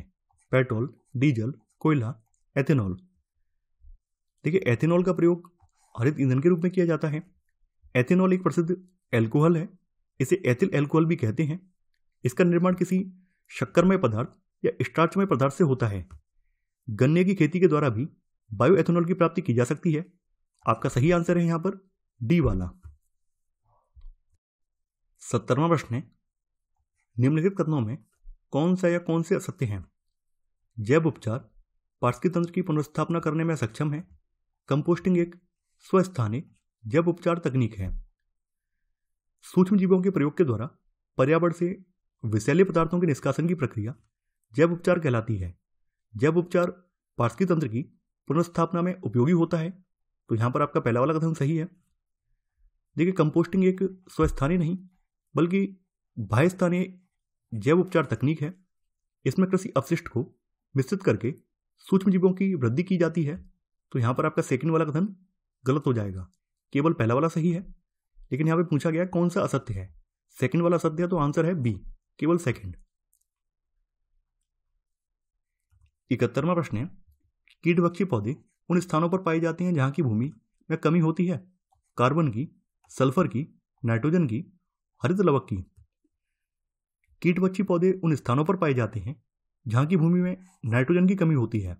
इस कमी को पूरा करने के लिए कीटभक्षी पौधे छोटे छोटे कीट पतंगों को मारकर उससे नाइट्रोजन युक्त पदार्थ ग्रहण करते हैं। इनमें हरी पत्तियां पाई जाती हैं। ये पौधे अपना भोजन स्वयं बनाते हैं। इन पौधों के कुछ उदाहरण यूट्रिकुलेरिया, ड्रोसेरा, नेपेंथिस, डायोनिया इन पौधों के उदाहरण हैं। तो आपका सही आंसर है सी वाला। 72वां प्रश्न है, किसी पारतंत्र में एक निश्चित समय में किन पदार्थों की उपस्थिति मात्रा खड़ी अवस्था को प्रदर्शित करती है। जैविक पदार्थों की, अजैविक पदार्थों की, ए और बी दोनों की, इनमें से किसी की भी नहीं। किसी पारतंत्र में एक निश्चित समय में अजैविक पदार्थों की उपस्थित मात्रा खड़ी अवस्था को प्रदर्शित करती है। इसके अंतर्गत निर्जीव वातावरण आता है जो विभिन्न जीवी घटकों का नियंत्रण करता है। अजैविक घटक को अकार्बनिक, कार्बनिक एवं भौतिक 3 घटकों में बांटा जाता है। तो आपका सही आंसर है यहां पर बी वाला। 73वां प्रश्न है, किसी भी पारिस्थितिक तंत्र में केवल एक प्रजाति के पारिस्थितिक संबंधों के अध्ययन को कहते हैं एकल पारिस्थितिकी, विलग पारिस्थितिकी, समुदाय पारिस्थितिकी, स्वपारिस्थितिकी। पारितंत्र एक कार्यशील क्षेत्रीय इकाई होती है जिसमें भौतिक, ऊर्जा तथा जैविक संगठनों के मध्य अंतःक्रियाएं होती रहती हैं। किसी भी पारिस्थितिक तंत्र में केवल एक प्रजाति के पारिस्थितिक संबंधों के अध्ययन को स्वपारिस्थितिकी कहते हैं। तो यहां पर आपका सही आंसर है डी वाला। 74वां प्रश्न है, अभिकथन भारत में वन क्षेत्र का ह्रास भारत के जनांकीय संक्रमण से प्रत्यक्ष संबंधित रहा है। कारण वन क्षेत्र एवं जनसंख्या वृद्धि में प्राय नकारात्मक संबंध होता है। आपको यहां पर कूट की सहायता से सही उत्तर का चयन करना है। देखिए, भारत में वन क्षेत्र का ह्रास भारत के जनांकीय संक्रमण से प्रत्यक्ष से संबंधित रहा है क्योंकि वन क्षेत्र और जनसंख्या वृद्धि में प्राय नेगेटिव संबंध होता है। अर्थात जैसे जैसे जनसंख्या बढ़ती है, कृषि, उद्योग, आवास, नगरीकरण आदि के लिए भूमि की मांग भी बढ़ती जाती है। इसकी वजह से निर्वनीकरण को बढ़ावा मिलता है और वन क्षेत्र कम होता जाता है। तो यहां पर आपका अभिकथन भी सही है और कारण भी सही है, और कारण जो है वो अभिकथन की सही व्याख्या भी कर रहा है। तो आंसर है आपका ए वाला। 75वां प्रश्न है, नीचे 2 कथन दिए गए हैं जिनमें से एक को अभिकथन और दूसरे को कारण कहा गया है। अभिकथन, वन कृषि के दास मात्र नहीं है बल्कि वे कृषि के अपरिहार्य मित्र एवं उपमाता के समान है। कारण, कृषि भूमियों की उत्पादकता को बनाए रखने एवं उसे बढ़ाने के लिए वन नितांत आवश्यक है। आपको यहां पर कूट की सहायता से सही उत्तर का चयन करना है। देखिए, प्रारंभ में वनों का महत्व केवल आर्थिक कारणों से समझा गया, लेकिन बाद के काल में पर्यावरण संबंधी चिंताओं ने वनों का महत्व स्थापित किया। वन न केवल पृथ्वी पर जीवन का आधार है, वरन ये कृषि भूमि के लिए भी उत्पादकता बढ़ाने में सहयोगी हैं। वर्षा आदि से संबंधित जलवायु कारक वनों पर ही निर्भर करते हैं। तो यहां पर आपका अभिकथन भी सही है और कारण भी सही है, और कारण जो है ये अभिकथन की सही व्याख्या भी कर रहा है। तो आंसर होगा यहां पर ए वाला। 76वां प्रश्न है, निम्नलिखित में से कौन सा एक युग्म सही सम्मिलित नहीं है? चंदन, कर्नाटक, सागवान, मध्य प्रदेश, साल, केरल, चिनार, जम्मू कश्मीर। देखिए, चंदन के पेड़ कर्नाटक में पाए जाते हैं, सागवान के पेड़ एमपी में पाए जाते हैं, साल के वृक्ष जो हैं हिमालय के समान जलवायु जहाँ पाई जाती है उन इलाकों में उगते हैं, यानी खास करके हिमालय रीजन में। और जिन क्षेत्रों में हिमालय जैसी जलवायु पाई जाती है वहां पर साल के वृक्ष उगते हैं। तो साल केरल में नहीं उगता है। साल जो है भूरे रंग की कठोर और टिकाऊ लकड़ी है। साल के वन हिमाचल प्रदेश की कांगड़ा घाटी से लेकर असम के नौगांव जिले और हिमालय के निचले ढालों और तराई के भागों में यूपी, उत्तराखंड, बिहार, असम, छोटा नागपुर, एमपी, उत्तरी तमिलनाडु और उड़ीसा आदि में पाए जाते हैं। तो यहां पर आपका सी वाला गलत है। चिनार के वृक्ष जो हैं जम्मू कश्मीर में पाए जाते हैं। यहां पर आपका गलत वाला आंसर है सी वाला। 77वां प्रश्न है, निम्नलिखित जैवमंडल रिजर्व को उनके जैवमंडल रिजर्व घोषित होने के वर्ष के अनुसार कालक्रम में व्यवस्थित कीजिए। मानस, कंचनजंगा, शेषाचलम, सिमलीपाल, नीलगिरी। आपको यहां पर कूट की सहायता से सही उत्तर का चयन करना है। देखिए, मानस की स्थापना जो है 1989 में हुई है। कंचनजंगा की स्थापना सन 2000 में हुई है। शेषाचलम, इसकी स्थापना सन 2010 में हुई है। सिमलीपाल, इसकी स्थापना 1994 में हुई है। नीलगिरी की स्थापना 1986 में हुई है। तो यहां पर आपका सही क्रम होगा, पहले आएगा नीलगिरी, नी 5, फिर मानस, उसके बाद आएगा आपका सिमलीपाल, फिर आपका आएगा कंचनजंगा, उसके बाद शेषाचलम आएगा। तो आंसर होगा आपका बी वाला, 5, 1, 4, 2, 3। 78वां प्रश्न है, निम्नलिखित कथनों पर विचार करें। एरोसोल हानिकारक रेडिएशन को ग्रहण कर लेते हैं या ग्लोबल कूलिंग के कारक हो सकते हैं। आपको यहाँ पर सत्य कथन की पहचान करनी है। हवा में लटके तरल या ठोस कणों को एरोसोल कहा जाता है। एरोसोल 1 से लेकर 10 माइक्रोन आकार वाले कण होते हैं। इनकी उत्पत्ति ताप बिजली घरों, स्वचालित मोटर वाहनों और घरों में जीवाश्म ईंधनों, लकड़ी, उपले आदि के जलाने से होती है। एरोसोल हानिकारक रेडिएशन को ग्रहण कर लेते हैं और बादलों के जीवन चक्र को ये प्रभावित करते हैं। तो यहाँ पर आपका पहला वाला कथन बिल्कुल सही है। अधिकांश एरोसोल सूर्य विकिरण के परावर्तन को बढ़ाकर एल्बिडो में वृद्धि करते हैं, जिसके कारण ग्लोबल कूलिंग की संभावना बनती है। तो यहाँ पर आपका सेकंड वाला कथन ये भी सही है। यहाँ पर आपका 1 और 2 दोनों ही सही हैं। तो सही आंसर है सी वाला, 1 तथा 2 दोनों। 79वां प्रश्न है, निम्नलिखित कथनों पर विचार करें। कस्तूरी केवल नर मृग में ही पाई जाती है। कस्तूरी मृग हिमाचल की चंबा घाटी से लेकर सिक्किम तक के हिमालयी क्षेत्र में पाए जाते हैं। असत्य कथन या कथनों का चयन करें। देखिए, कस्तूरी केवल नर मृग में ही पाई जाती है। कस्तूरी के औषधि गुण, सुगंध और भारी कीमत की वजह से बड़ी संख्या में कस्तूरी मृग मारे जाने के कारण ये विलुप्त होने के कगार पर हैं। तो यहां पर आपका पहला वाला कथन बिल्कुल सही है। कस्तूरी मृग के लिए हिमाचल प्रदेश का शिकारी देवी अभयारण्य और उत्तराखंड का बद्रीनाथ अभयारण्य प्रसिद्ध हैं। कस्तूरी मृग हिमालय की चंबा घाटी से लेकर सिक्किम तक के हिमालयी क्षेत्र में पाए जाते हैं। तो यहाँ पर आपका सेकंड वाला कथन ये भी सही है। यहाँ पर आपका 1 और 2 दोनों ही सही हैं। आंसर होगा डी, ना तो एक गलत है और ना ही दूसरा। 80वां प्रश्न है, निम्नलिखित में से किसे आर्कटिक मरुस्थल के रूप में जाना जाता है? टैगा बायोम, विषवतीय वन बायोम, मानसूनी one biome, tundra biome. Tundra को अत्यल्प एवं विरल जीव समुदाय और दुष्कर परिस्थितियों के कारण आर्कटिक मरुस्थल कहते हैं। टुंड्रा बायोम सबसे कम जैव विविधता तथा सबसे कम जैव भार वाला बायोम है। तो आपका सही आंसर है यहाँ पर डी वाला। 81वां प्रश्न है, लिविंग प्लेनेट रिपोर्ट कौन जारी करता है? संयुक्त राष्ट्र वन्यजीव कोष, राष्ट्रीय जैव विविधता प्राधिकरण, संयुक्त राष्ट्र पर्यावरण कार्यक्रम, world wide fund for nature. Living planet report world wide fund for nature द्वारा जारी की जाती है। World wide fund for nature दुनिया का अग्रणी वन संरक्षण संगठन है और यह 100 से अधिक देशों में काम करता है। इसकी स्थापना वर्ष 1961 में की गई थी। इसका मुख्यालय ग्लैंड, स्विट्जरलैंड में है। इसका मुख्यालय ग्लैंड में है। तो आपका सही आंसर है डी वाला। 82वां प्रश्न है, भारत वन स्थिति रिपोर्ट 2021 के अनुसार मैंग्रोव वन में देखी गई वृद्धि, कमी, बराबर, इनमें से कोई नहीं। भारत वन स्थिति रिपोर्ट 2021 के अनुसार मैंग्रोव में 17 वर्ग किलोमीटर की वृद्धि देखी गई है। भारत का कुल मैंग्रोव आवरण अब 4,992 वर्ग किलोमीटर हो गया है। तो आपका सही आंसर है यहां पर ए वाला।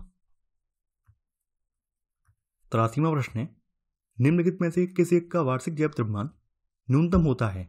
प्रेरी, टैगा, पतझड़ वन, गहरे सागर।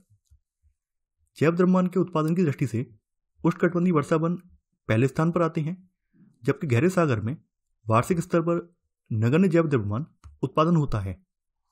तो गहरे सागर में जैव द्रव्यमान न्यूनतम होता है। तो आपका सही आंसर है डी वाला। 84वां प्रश्न है, निम्नलिखित में से कौन सा भारत में प्रवाल भित्ति का क्षेत्र है? मन्नार की खाड़ी, लक्षद्वीप, अंडमान एवं निकोबार द्वीप समूह, उपरोक्त सभी। प्रवाल भित्तियों को जैव विविधता का हॉटस्पॉट भी कहते हैं। इन्हें समुद्री वर्षा वन भी कहा जाता है। भारत में प्रवाल भित्तियां मुख्यतः 4 क्षेत्रों में पाई जाती हैं: अंडमान और निकोबार द्वीप समूह, मन्नार की खाड़ी, लक्षद्वीप और कच्छ की खाड़ी। तो आपका सही आंसर है यहां पर डी वाला, यानी उपरोक्त सभी। 85वां प्रश्न है, भारत की प्रथम वन नीति कब अपनाई गई थी? 1894 में, 1980 में, 1880 में, 1994 में। भारत की पहली वन नीति 19 अक्टूबर 1894 को अपनाई गई थी, जिसे वर्ष 1952 में संशोधित किया गया था, जिसका मुख्य उद्देश्य संरक्षण और उत्पादन के बीच संतुलन लाने का था। तो आपका सही आंसर है यहां पर ए वाला। 86वां प्रश्न है, हाथी घास किस एक बायोम में पाया जाता है? सदाबहार वर्षावन बायोम, सवाना बायोम, सागरी बायोम, मानसूनी वन बायोम। देखिए, हाथी घास जो है सवाना बायोम में पाया जाता है। सवाना बायोम का विस्तार भूमध्य रेखा के दोनों ओर 10 डिग्री से लेकर 20 डिग्री अक्षांशों के मध्य पाया जाता है। सवाना बायोम में घासों की प्रधानता पाई जाती है। घासों में सर्वप्रमुख और सर्वोच्च हाथी घास होती है, जिसकी ऊंचाई 5 मीटर के करीब होती है। तो आपका सही आंसर है बी वाला। 87वां प्रश्न है, राष्ट्रीय वायु गुणवत्ता सूचकांक में शामिल सूचकों की संख्या है 5, 4, 8, 10। देखिए, एयर क्वालिटी इंडेक्स की शुरुआत 17 अक्टूबर 2014 को हुई और इस सूचकांक में 8 पुस्तकों को शामिल किया गया है। इन 8 पुस्तकों में PM10 यानी particulated matter 10, particulated matter 2.5, nitrogen dioxide, ozone, carbon monoxide, sulphur dioxide, ammonia और लेड शामिल हैं। यह सूचकांक शहरी क्षेत्रों में वायु प्रदूषण के स्तर को बताने के लिए किया जाता है। तो आपका सही आंसर है यहां पर सी वाला 8। 88वां प्रश्न है, कैंटरबरी घास का मैदान पाया जाता है दक्षिण अफ्रीका में, न्यूजीलैंड में, हंगरी में, अर्जेंटीना में। कैंटरबरी घास के मैदान न्यूजीलैंड में पाए जाते हैं। दक्षिण अफ्रीका के घास के मैदानों को विल्ड कहा जाता है। हंगरी में घास के मैदानों को पुस्टाज कहा जाता है।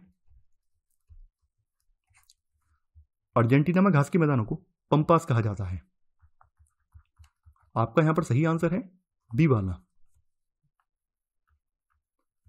89वां प्रश्न है, कुछ पौधों द्वारा प्रतिस्पर्धी पौधों की वृद्धि रोकने के लिए एलर्जिक रसायनों का स्राव किया जाता है। इस प्रभाव को कहते हैं सहजीवता, सहोपकारिता, एलिलोपैथी, पैरासिटिज्म। देखिए, इसे एलोलोपैथी कहते हैं। एलिलोपैथी पौधों की एक ऋणात्मक अंतःक्रिया है। इसमें एक पौधे द्वारा दूसरे पौधे को हानि पहुंचाने का प्रयास किया जाता है। इसमें पौधे एक विशेष प्रकार का रसायन का स्राव करके प्रतिस्पर्धी पौधों की वृद्धि को रोकने या उनको मारने का प्रयास करते हैं। तो यहां पर आपका सही आंसर है सी वाला। 90वां प्रश्न है, निम्नलिखित में किस पारतंत्र की औसत नेट प्राथमिक उत्पादकता निम्नतम है? ज्वारनदमुख, घास क्षेत्र, खुले सागर, टुंड्रा तथा अल्पाइन क्षेत्र। देखिए, नेट प्राथमिक उत्पादकता की बात करें तो ज्वारनदमुख की सबसे ज्यादा होती है। ज्वारनदमुख की नेट प्राथमिक उत्पादकता 1500 शुष्क ग्राम प्रति मीटर स्क्वायर प्रति वर्ष होती है। घास क्षेत्र की नेट उत्पादकता 600 शुष्क ग्राम प्रति मीटर स्क्वायर प्रति वर्ष होती है। खुले सागर की नेट प्राथमिक उत्पादकता 125 शुष्क ग्राम प्रति मीटर स्क्वायर प्रति वर्ष होती है। वहीं टुंड्रा तथा अल्पाइन क्षेत्र की नेट प्राथमिक उत्पादकता 140 शुष्क ग्राम प्रति मीटर स्क्वायर प्रति वर्ष होती है। तो यहां पर आपकी सबसे कम है खुले सागर की। तो सही आंसर है यहां पर सी वाला। 91वां प्रश्न है, निम्नलिखित कथनों पर विचार करें। खाद्य जल की विविधता में वृद्धि से पारिस्थितिकी तंत्र की स्थिरता में कमी आती है। पारिस्थितिकी पिरामिड का विचार चार्ल्स एल्टन ने 1927 में दिया था। आपको यहां पर सही कथन की पहचान करनी है। खाद्य जल की विविधता में वृद्धि से पारिस्थितिकी तंत्र की स्थिरता में कमी नहीं आती है, बल्कि यहां पर वृद्धि होती है, क्योंकि पारिस्थितिकी तंत्र में ऊर्जा प्रवाह के वैकल्पिक मार्ग बढ़ जाते हैं, जो जीवों को पारिस्थितिकी तंत्र में होने वाले परिवर्तनों को सहन करने और उसके साथ समायोजन व अनुकूलन के अवसर प्रदान करते हैं। तो यहां पर आपका पहला वाला कथन गलत हो जाएगा। यहां पर आपका सेकंड वाला कथन सही है। पारिस्थितिकी पिरामिड का विचार चार्ल्स एल्टन ने 1927 में दिया था, इसलिए इसे एल्टोनियन पिरामिड भी कहते हैं। किसी पारिस्थितिकी तंत्र में 3 प्रकार के पिरामिड बनाए जा सकते हैं, जो संख्या, जैव भार और ऊर्जा को प्रदर्शित करते हैं। तो आपका यहां पर सही आंसर है बी वाला, केवल 2। 92वां प्रश्न है, अभिकथन लाइकेन वायु प्रदूषण के अच्छे सूचक होते हैं, कारण सल्फर डाइऑक्साइड की सूक्ष्म मात्राओं का भी इनकी वृद्धि पर दुष्प्रभाव पड़ता है। आपको यहां पर कूट की सहायता से सही उत्तर का चयन करना है। देखिए, यहां पर अभिकथन बिल्कुल सही है। लाइकेन वायु प्रदूषण के अच्छे सूचक होते हैं, सल्फर डाइऑक्साइड की सूक्ष्म मात्राओं का भी इनकी वृद्धि पर दुष्प्रभाव पड़ता है। यानी किसी क्षेत्र में अगर सल्फर डाइऑक्साइड की मात्रा ज़्यादा है तो वहाँ पर लाइकेन नहीं उगेंगे। तो यहाँ पर आपका अभिकथन और कारण दोनों ही सही हैं, और कारण जो है ये अभिकथन की सही व्याख्या भी कर रहा है। तो आंसर होगा आपका ए वाला। 93वां प्रश्न है, पानी की घरेलू आपूर्ति हेतु आर्सेनिक तत्व की अधिकतम अनुमन्य मात्रा कितनी होनी चाहिए? 0.005 मिलीग्राम प्रति लीटर, 0.050 मिलीग्राम प्रति लीटर, 0.500 मिलीग्राम प्रति लीटर, 5.500 मिलीग्राम प्रति लीटर। ठीक है, पानी की घरेलू आपूर्ति हेतु आर्सेनिक तत्व की अधिकतम अनुमन्य मात्रा 0.050 मिलीग्राम प्रति लीटर है। तो आपका सही आंसर है यहाँ पर डी वाला। 94वां प्रश्न है, वैश्विक पर्यावरण सुविधा की स्थापना निम्नलिखित में से किस एक सम्मेलन के दौरान की गई थी? रियो अर्थ सम्मेलन 1992, स्टॉकहोम सम्मेलन 1972, क्योटो सम्मेलन 1997, रॉटरडम सम्मेलन 1998। वैश्विक पर्यावरण सुविधा की स्थापना रियो अर्थ सम्मेलन 1992 में की गई थी। वैश्विक पर्यावरण सुविधा UNFCCC के तहत अल्पविकसित देशों को निधि उपलब्ध करवाता है। तो यहां पर आपका सही आंसर है ए वाला। 95वां प्रश्न है, निम्नलिखित में से कौन सा युग्म सही सम्मिलित नहीं है? शब्द, संबंधित व्यक्ति, हरित विकास, WM एडम्स, पार्स्की तंत्र, ट्रांसले, इकोलॉजी, अर्नस्ट हैकल, जैव विविधता, एडवर्ड स्विस। देखिए, हरित विकास शब्द WM एडम्स ने दिया है, पार्स्की तंत्र शब्द ट्रांसले ने दिया है, इकोलॉजी शब्द अर्नस्ट हैकल ने दिया है, वहीं जैव विविधता शब्द जो है ये रेमंड दासमैन ने दिया है। यानी ये शब्द देने वाले व्यक्ति जो हैं रेमंड दासमैन है। तो यहां पर आपका डी वाला गलत है। एडवर्ड स्विस ने जो है बायोस्फीयर रिजर्व शब्द दिया है, यानी इन्होंने बायोस्फीयर रिजर्व जो शब्द है तो ये शब्द इन्होंने दिया है। तो यहां पर आपका गलत वाला आंसर होगा डी वाला। 96वां प्रश्न है, निम्नलिखित में से कौन एक जैव उपचार की स्वस्थानीय पद्धति नहीं है? बायोपाइल्स, बायोबेंटिंग, बायोस्टिमुलेशन, जैव छिड़काव।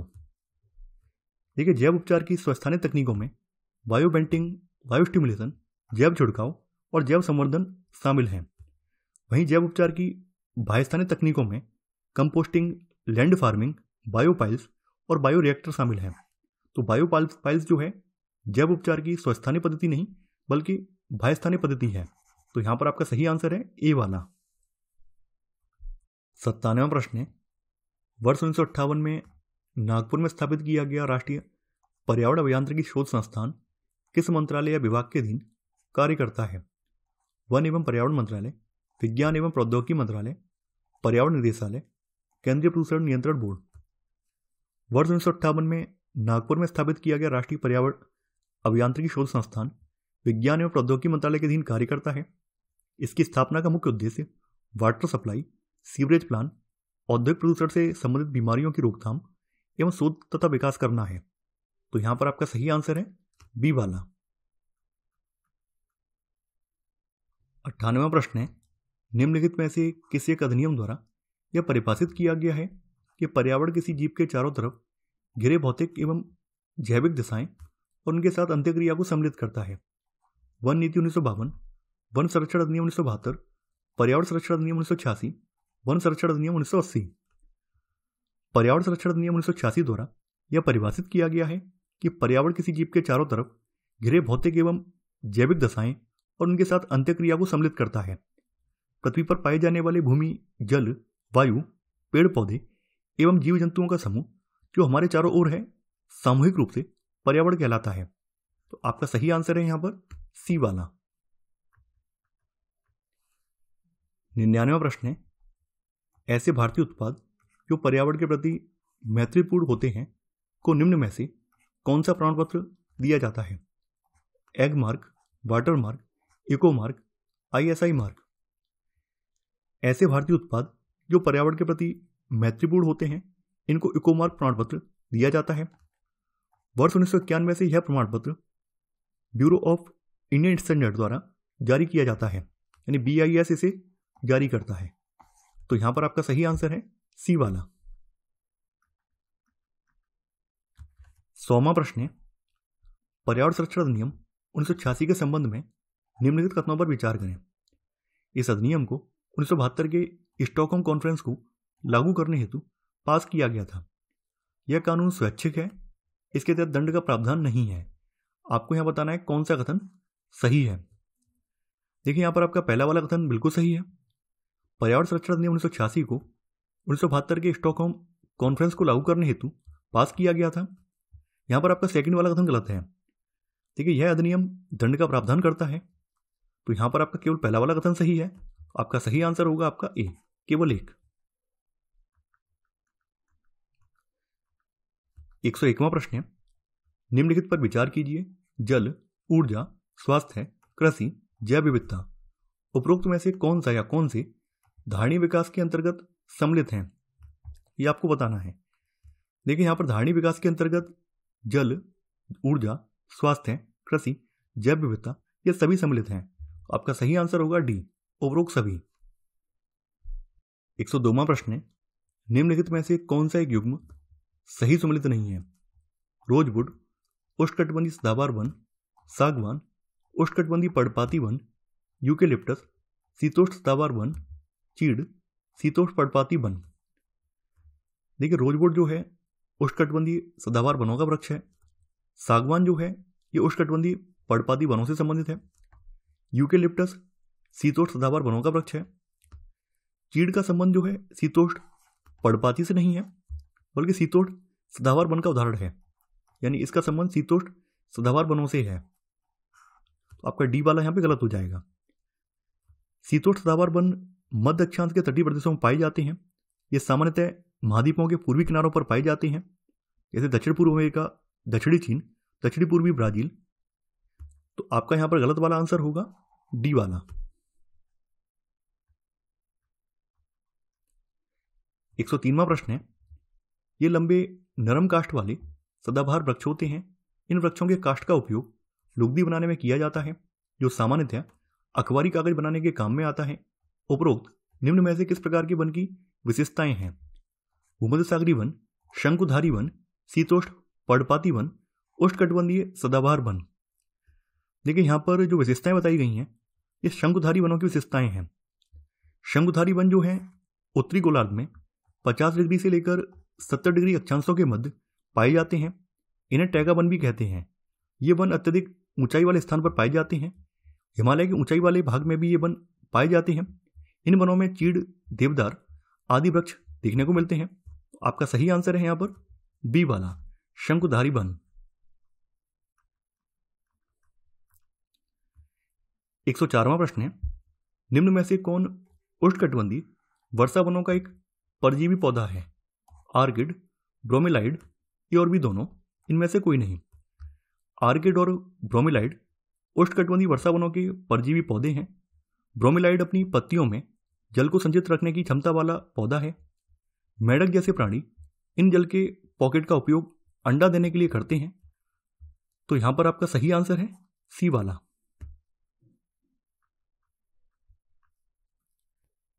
105वां प्रश्न है, अभिकथन गांव की अपेक्षा नगरों का तापमान अधिक होता है। कारण दिन के समय में ऐसा फील्ड से बनी सड़कें एवं धातु और कंक्रीट के बने भवन गर्म हो जाते हैं। आपको यहां पर कूट की सहायता से सही उत्तर का चयन करना है। गांव की अपेक्षा नगरों का तापमान अधिक होता है क्योंकि दिन के समय में ऐसा फील्ड से बनी सड़कें और धातु और कंक्रीट से बने भवन गर्म हो जाते हैं। रात के समय यह ऊष्मा मुक्त हो जाती है, जिससे नगरों का तापमान बढ़ जाता है। इसके अतिरिक्त नगर की भीड़ वाले ऊंचे भवन गर्म वायु को रोक लेते हैं, जिससे तापमान और बढ़ जाता है। तो यहां पर आपका अभिकथन भी सही है और कारण भी सही है, और कारण जो है वो अभिकथन की सही व्याख्या भी कर रहा है। तो आंसर है आपका ए वाला। 106वां प्रश्न है, निम्नलिखित कथनों पर विचार करें। गंगा एवं ब्रह्मपुत्र नदी के अलवड़ जल में एक प्रकार की डॉल्फिन पाई जाती है, जिसे स्थानीय भाषा में सुसु कहते हैं। सुसु की उपस्थिति से जल की शुद्धता का पता चलता है। आपको यहां पर असत्य कथन की पहचान करनी है। गंगा और ब्रह्मपुत्र नदी के अलवड़ जल में एक विशेष प्रकार की अंधी डॉल्फिन पाई जाती है, जिसे स्थानीय भाषा में सुसु कहते हैं। तो यहां पर आपका पहला वाला कथन बिल्कुल सही है। यह डॉल्फिन शुद्ध जल की परिचायक है, क्योंकि प्रदूषित जल में ये जीवित नहीं रह सकती है। रसायन की अत्यधिक मात्रा वाले गैर उपचारित औद्योगिक और शहरी गंदगी इन प्रजातियों को नष्ट कर देते हैं। तो यहाँ पर आपका दूसरा वाला कथन भी सही है। यहाँ पर आपका 1 और 2 दोनों ही सही है, तो आंसर होगा डी। ना तो एक गलत है और ना ही दूसरा। 107वां प्रश्न है, साइनोबैक्टीरिया केवल स्थलीय वायुमंडल में पाई जाती हैं। धान के खेत में साइनोबैक्टीरिया प्रमुख जैव उर्वरक की भूमिका में निभाते हैं। उपरोक्त कथनों में से कौन सा या कौन से कथन सत्य हैं, ये आपको बताना है। देखिए, आपका पहला वाला कथन गलत है। साइनोबैक्टीरिया स्वपोषित सूक्ष्मजीव हैं जो जलीय एवं स्थलीय वायुमंडल में विस्तृत रूप से पाए जाते हैं। यानी ये केवल स्थलीय वायुमंडल में नहीं बल्कि जलीय वायुमंडल में भी पाए जाते हैं। यहाँ पर आपका सेकंड वाला कथन बिल्कुल सही है। धान के खेत में साइनोबैक्टीरिया प्रमुख जैव उर्वरक की भूमिका निभाते हैं। तो यहाँ पर आपका सही आंसर है बी वाला, केवल 2। 108वां प्रश्न है, कोपेन ने अपने जलवायु वर्गीकरण योजना में भारत के गंगा के मैदान को किस वर्ग में रखा है? AMW, CWG, AS, BSHW। Koppen ने विश्व जलवायु वर्गीकरण औसत मासिक तापमान और वर्षा के आधार पर किया है। इन्होंने गंगा के मैदान को CWG वर्ग में रखा है जो शुष्क शीत ऋतु वाला मानसूनी प्रकार है। तो यहां पर आपका सही आंसर है बी वाला। 109वां प्रश्न है, निम्नलिखित कथनों पर विचार करें। दक्षिण गंगोत्री भारत का प्रथम अंटार्कटिक शोध केंद्र है। वर्तमान में अंटार्कटिक में भारत के 2 परिचालित अनुसंधान स्टेशन मैत्री और भारती हैं। आपको यहाँ पर असत्य कथन बताना है कि कौन सा कथन असत्य है। देखिए, आपका पहला वाला कथन बिल्कुल सही है। दक्षिण गंगोत्री आर्कटिक में भारत का पहला अनुसंधान केंद्र है। इसकी स्थापना वर्ष 1983-84 में की गई थी। तो आपका पहला वाला सही है। वर्तमान में अंटार्कटिक में भारत के परिचालित अनुसंधान स्टेशन मैत्री और भारती हैं। मैत्री की स्थापना जो है 1988-89 में की गई। मैत्री की स्थापना 1988-89 में और भारती की स्थापना जो है सन 2012 में की गई है। तो आपका यहाँ पर सेकंड वाला कथन भी सही है। यहाँ पर आपके 1 और 2 दोनों ही सही हैं। तो आंसर होगा आपका बी वाला। ना तो एक गलत है और ना ही दूसरा। 110वां प्रश्न है, Indian institute of ecology and environment अवस्थित है बंगलुरु में, कोलकाता में, नई दिल्ली में, हैदराबाद में। Indian institute of ecology and environment ये नई दिल्ली में अवस्थित है। इसकी स्थापना वर्ष 1980 में की गई थी। तो आपका सही आंसर है यहाँ पर सी वाला। 111वां प्रश्न है, निम्नलिखित में से कौन सा युग्म सही सम्मिलित नहीं है? विश्व ओजोन दिवस 16 सितंबर, विश्व शौचालय दिवस 19 नवंबर, अंतर्राष्ट्रीय पृथ्वी दिवस 20 अप्रैल, विश्व वानिकी दिवस 21 मार्च। विश्व ओजोन दिवस प्रतिवर्ष 16 सितंबर को मनाया जाता है। विश्व शौचालय दिवस 19 नवंबर को मनाया जाता है। अंतर्राष्ट्रीय पृथ्वी दिवस 20 अप्रैल को नहीं बल्कि 22 अप्रैल को मनाया जाता है। तो यहाँ पर सी वाला गलत है। विश्व वानिकी दिवस 21 मार्च को मनाया जाता है। तो यहाँ पर आपका गलत वाला है सी वाला। 112वां प्रश्न है, निम्नलिखित कथनों पर विचार करें। जैव विविधता पृथ्वी पर समान रूप से वितरित है। जैव विविधता भूमध्य रेखा की तरफ बढ़ती है। सत्य कथन है। देखिए, जैव विविधता पृथ्वी पर समान रूप से वितरित नहीं है। सर्वाधिक जैव विविधता उष्णकटिबंधीय क्षेत्रों में और निम्नतम जैव विविधता ध्रुवों पर पाई जाती है। अतः जैव विविधता जो है भूमध्य रेखा की तरफ बढ़ती है। तो यहाँ पर आपका पहला वाला कथन गलत हो जाएगा। यहाँ पर आपका सेकंड वाला सही है। देखिए, भूमध्य रेखा पर गर्म जलवायु, अधिक वर्षा आदि के कारण पौधों और जीवों के विकास की अनुकूलतम दिशाएं पाई जाती हैं, जबकि ध्रुवों पर इन दिशाओं का अभाव है। तो यहाँ पर आपका सेकंड वाला कथन सही है। तो आपका सही आंसर है यहाँ पर बी वाला, केवल सेकंड।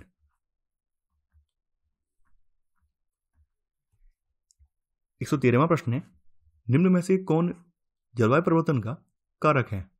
प्रदूषण, ग्रीन हाउस गैसें, ओजोन परत का क्षरण, उपरोक्त सभी। देखिए, यहां पर ये सभी जो हैं जलवायु परिवर्तन के कारक हैं। तो आपका सही आंसर होगा यहां पर डी, यानी उपरोक्त सभी।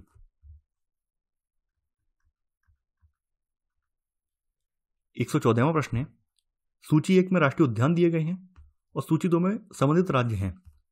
बालपक्रम राष्ट्रीय उद्यान, बालपक्रम राष्ट्रीय उद्यान मेघालय में है। चंदोली राष्ट्रीय उद्यान जो है ये महाराष्ट्र में है। हेमिस राष्ट्रीय उद्यान जो है ये लद्दाख में है। अंसी राष्ट्रीय उद्यान कर्नाटक में है। तो देखिए यहाँ पर आपका सही आंसर होगा ए वाला, 1, 2, 3 और 4। देखिए मैंने ऊपर कहीं किसी प्रश्न में हेमिस के आगे जम्मू कश्मीर लिख दिया है, तो जम्मू कश्मीर में नहीं है, ये लद्दाख में पड़ता है।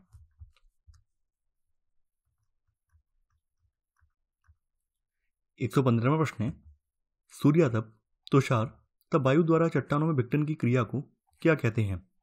जैविक अपक्षय, रासायनिक अपक्षय, यांत्रिक अपक्षय, इनमें से कोई नहीं। अपक्षय 3 प्रकार का होता है। जैविक अपक्षय मनुष्य, जीव जंतुओं और पौधों के द्वारा होता है। रासायनिक अपक्षय ऑक्सीडेशन और कार्बोनेशन के द्वारा होता है। यांत्रिक अपक्षय जो है सूर्यातप, तुषार और वायु द्वारा होता है। तो आपका यहां पर सही आंसर है सी वाला, यांत्रिक अपक्षय। 116वां प्रश्न है, C40 शहर सम्मेलन किससे संबंधित है? महिला सशक्तिकरण, जलवायु परिवर्तन, व्यापारिक संधि, आतंकवाद के खिलाफ। C40 शहर सम्मेलन विश्व के बड़े शहरों का एक समूह है जिसका उद्देश्य जलवायु परिवर्तन की चुनौतियों से निपटना है। इसकी स्थापना वर्ष 2005 में हुई थी। C40 शहरों की कुल जनसंख्या लगभग 300 मिलियन है और यह विश्व की कुल GDP का 20% है। इन्हीं शहरों से पूरे विश्व की लगभग 12% ग्रीन हाउस गैसों का उत्सर्जन होता है। तो वर्तमान में इसमें 96 शहर सदस्य बन चुके हैं। भारत के नई दिल्ली, मुंबई, अहमदाबाद, बंगलुरु, चेन्नई, कोलकाता इसके सदस्य हैं। तो यहां पर आपका सही आंसर है बी वाला, जलवायु परिवर्तन। देखिए वर्ष 2022 में C40 शहरों का मेयर सम्मेलन ब्यूनस आयर्स में किया गया था। 117वां प्रश्न है, निम्नलिखित में से किस सम्मेलन में द फ्यूचर वी वांट का मसौदा प्रस्तुत किया गया? जोहान्सबर्ग शिखर सम्मेलन 2002, पृथ्वी सम्मेलन 1992, स्टॉकहोम शिखर सम्मेलन 1972, रियो +20 सम्मेलन। द फ्यूचर वी वांट का मसौदा रियो +20 सम्मेलन में प्रस्तुत किया गया था। जैसा कि आप लोग जानते हैं 1992 में आयोजित पृथ्वी सम्मेलन के 2 दशक पूरे होने के उपलक्ष्य में जून 2012 में ब्राजील के रियो डी जेनेरियो में संयुक्त राष्ट्र सतत विकास सम्मेलन आयोजित किया गया। इसे पृथ्वी सम्मेलन +20 सम्मेलन भी कहा जाता है। तो यहां पर आपका सही आंसर है डी वाला।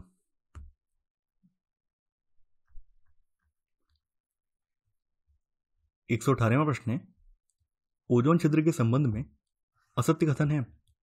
ओजोन परत में छेद सर्वप्रथम फॉरमैन द्वारा 1973 ईस्वी में अंटार्कटिका में देखा गया। ओजोन छिद्र को मापने की इकाई डॉप्सन मीटर है।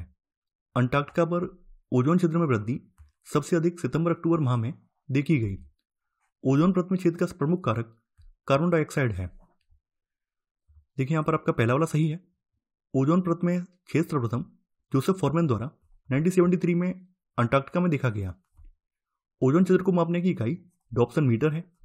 अंटार्कटिका पर ओजोन छिद्र में वृद्धि सबसे अधिक सितंबर-अक्टूबर माह में देखी गई। तो यहां पर आपका सी वाला भी सही है। ओजोन लेयर में छेद का प्रमुख कारक कार्बन डाइऑक्साइड नहीं है बल्कि क्लोरीन है। ये सबसे बड़ा कारक जो है क्लोरीन है और क्लोरीन की उत्पत्ति chlorofluorocarbon, hydrofluorocarbon, halogens, carbon tetrachloride, methyl chloroform और मिथाइल ब्रोमाइड जैसे रसायनों से होती है। तो यहां पर आपका गलत वाला आंसर है डी वाला। 119वां प्रश्न है, पर्यावरणीय निष्पादन सूचकांक जारी किया जाता है विश्व बैंक द्वारा, UNEP द्वारा, वर्ल्ड इकोनॉमिक फोरम द्वारा, IMF द्वारा। पर्यावरण निष्पादन सूचकांक वर्ल्ड इकोनॉमिक फोरम द्वारा जारी किया जाता है। इस सूचकांक का प्रदर्शन 2002 से किया जा रहा है। यह विभिन्न देशों का वैश्विक सतत पर्यावरण विकास का दस्तावेज है, जिसके अंतर्गत उनके पर्यावरणीय चेतना, कार्य आदि के आधार पर उनको रैंकिंग प्रदान की जाती है। वर्ष 2022 के पर्यावरण निष्पादन सूचकांक में भारत को अंतिम स्थान पर रखा गया है। यानी 2022 के पर्यावरण निष्पादन सूचकांक में भारत जो है 180वें पायदान पर है। तो आपका यहां पर सही आंसर है सी वाला। 120वां प्रश्न है, रुको और जाओ की अवधारणा का संबंध निम्नलिखित में से किस अवधारणा से है? नियतिवादी, संभववादी, नवनियतिवादी, इनमें से कोई नहीं। रुको और जाओ की अवधारणा का संबंध नवनियतिवादी से है। नवनियतिवादी अवधारणा के जनक ग्रिफिथ टेलर हैं। इसके जनक ग्रिफिथ टिलर माने जाते हैं। नवनियतिवादी अवधारणा में मानव को पहले प्रकृति को समझने का प्रयास करना चाहिए, उसके बाद अपनी विकास नीतियों को निर्धारित करना चाहिए। सस्टेनेबल डेवलपमेंट की जो अवधारणा है उसका संबंध इसी से है। तो आपका सही आंसर है यहां पर सी वाला। 121वां प्रश्न है, निम्नलिखित में से सही कथन का चयन करें। International union for conservation of nature OECM tag उन क्षेत्रों को देता है जो संरक्षित नहीं है लेकिन वहां समृद्ध जैव विविधता पाई जाती है। अरावली जैव विविधता पार्क OECM टैग प्राप्त करने वाला भारत का पहला स्थल है। IUCN OECM टैग उन क्षेत्रों को देता है जो संरक्षित नहीं है लेकिन वहां समृद्ध जैव विविधता पाई जाती है। तो यहां पर आपका पहला वाला सही है। हरियाणा का अरावली जैव विविधता पार्क OECM टैग प्राप्त करने वाला भारत का पहला स्थल है। तो यहां पर आपका सेकंड वाला भी सही है। यहां पर आपका एक और दो दोनों ही सही हैं, तो आंसर होगा आपका सी।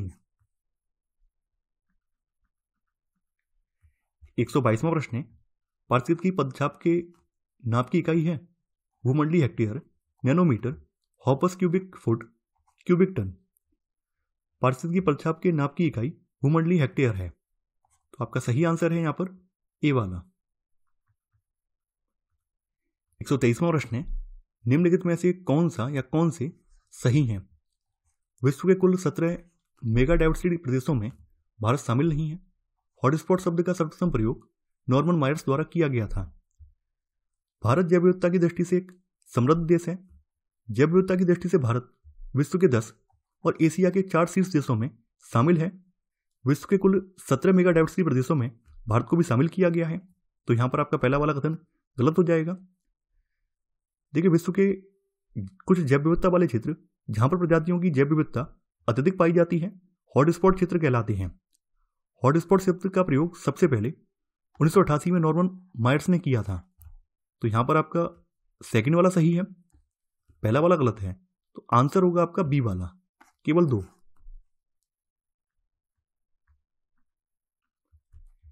124वां प्रश्न है, एक मनुष्य के जीवन को पूर्ण रूप से धारणीय बनाने के लिए आवश्यक न्यूनतम भूमि कहलाती है पारितंत्र, भूपारितंत्र, पारिस्थितिक की पदछाप, निकेत। एक मनुष्य के जीवन को पूर्ण रूप से धारणीय बनाने के लिए आवश्यक न्यूनतम भूमि पारिस्थितिक की पदछाप कहलाती है। यह पदछाप या पदचिन्ह पृथ्वी के पारिस्थितिक तंत्रों पर मानवीय मांग का एक मापक है और यह इंसान की मांग की तुलना पृथ्वी की पारिस्थितिकी के पुनरुत्पादन की क्षमता से करता है। भूमंडलीय हेक्टेयर जो है इसका मात्रक होता है। तो आपका सही आंसर है यहां पर सी वाला, पारिस्थितिकी पदछाप। 125वां प्रश्न है, निम्नलिखित कथनों पर विचार करें। वर्ष 1997 में विश्व पर्यावरण सम्मेलन जापान के क्योटो शहर में आयोजित किया गया। क्योटो प्रोटोकॉल 16 फरवरी 2005 को लागू हुआ। आपको यहां पर सही कथन की पहचान करनी है। देखिए, आपका पहला वाला बिल्कुल सही है। 1997 में विश्व पर्यावरण सम्मेलन जापान के क्योटो शहर में आयोजित किया गया और इस सम्मेलन के दौरान क्योटो प्रोटोकॉल को अपनाया गया जो 16 फरवरी 2005 को प्रभावी हुआ। तो यहां पर आपका पहला भी सही है और दूसरा भी सही है। तो सही आंसर है आपका सी वाला। 126वां प्रश्न है, मार्च 2022 में संयुक्त राष्ट्र निर्वहनी विकास समाधान नेटवर्क द्वारा जारी विश्व प्रसन्नता रिपोर्ट 2022 में भारत का स्थान क्या रहा। 136वां, 139वां, 140वां, 135वां। विश्व प्रसन्नता रिपोर्ट 2022 में भारत का स्थान 136वां रहा। संयुक्त राष्ट्र निर्वहनी विकास समाधान नेटवर्क यह रिपोर्ट वर्ष 2012 से जारी कर रहा है। इस रिपोर्ट में पहले पायदान पर फिनलैंड रहा, वहीं 140 देशों की सूची में अंतिम पायदान पर अफगानिस्तान रहा है। यानी अफगानिस्तान जो है अंतिम पायदान पर रहा। तो आपका सही आंसर है यहां पर ए वाला।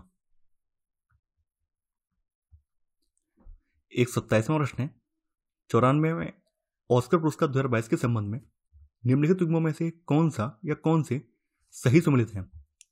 सर्वश्रेष्ठ फिल्म कोडा, सर्वश्रेष्ठ अभिनेता विल स्मिथ, सर्वश्रेष्ठ अभिनेत्री एरियाना डिबोस।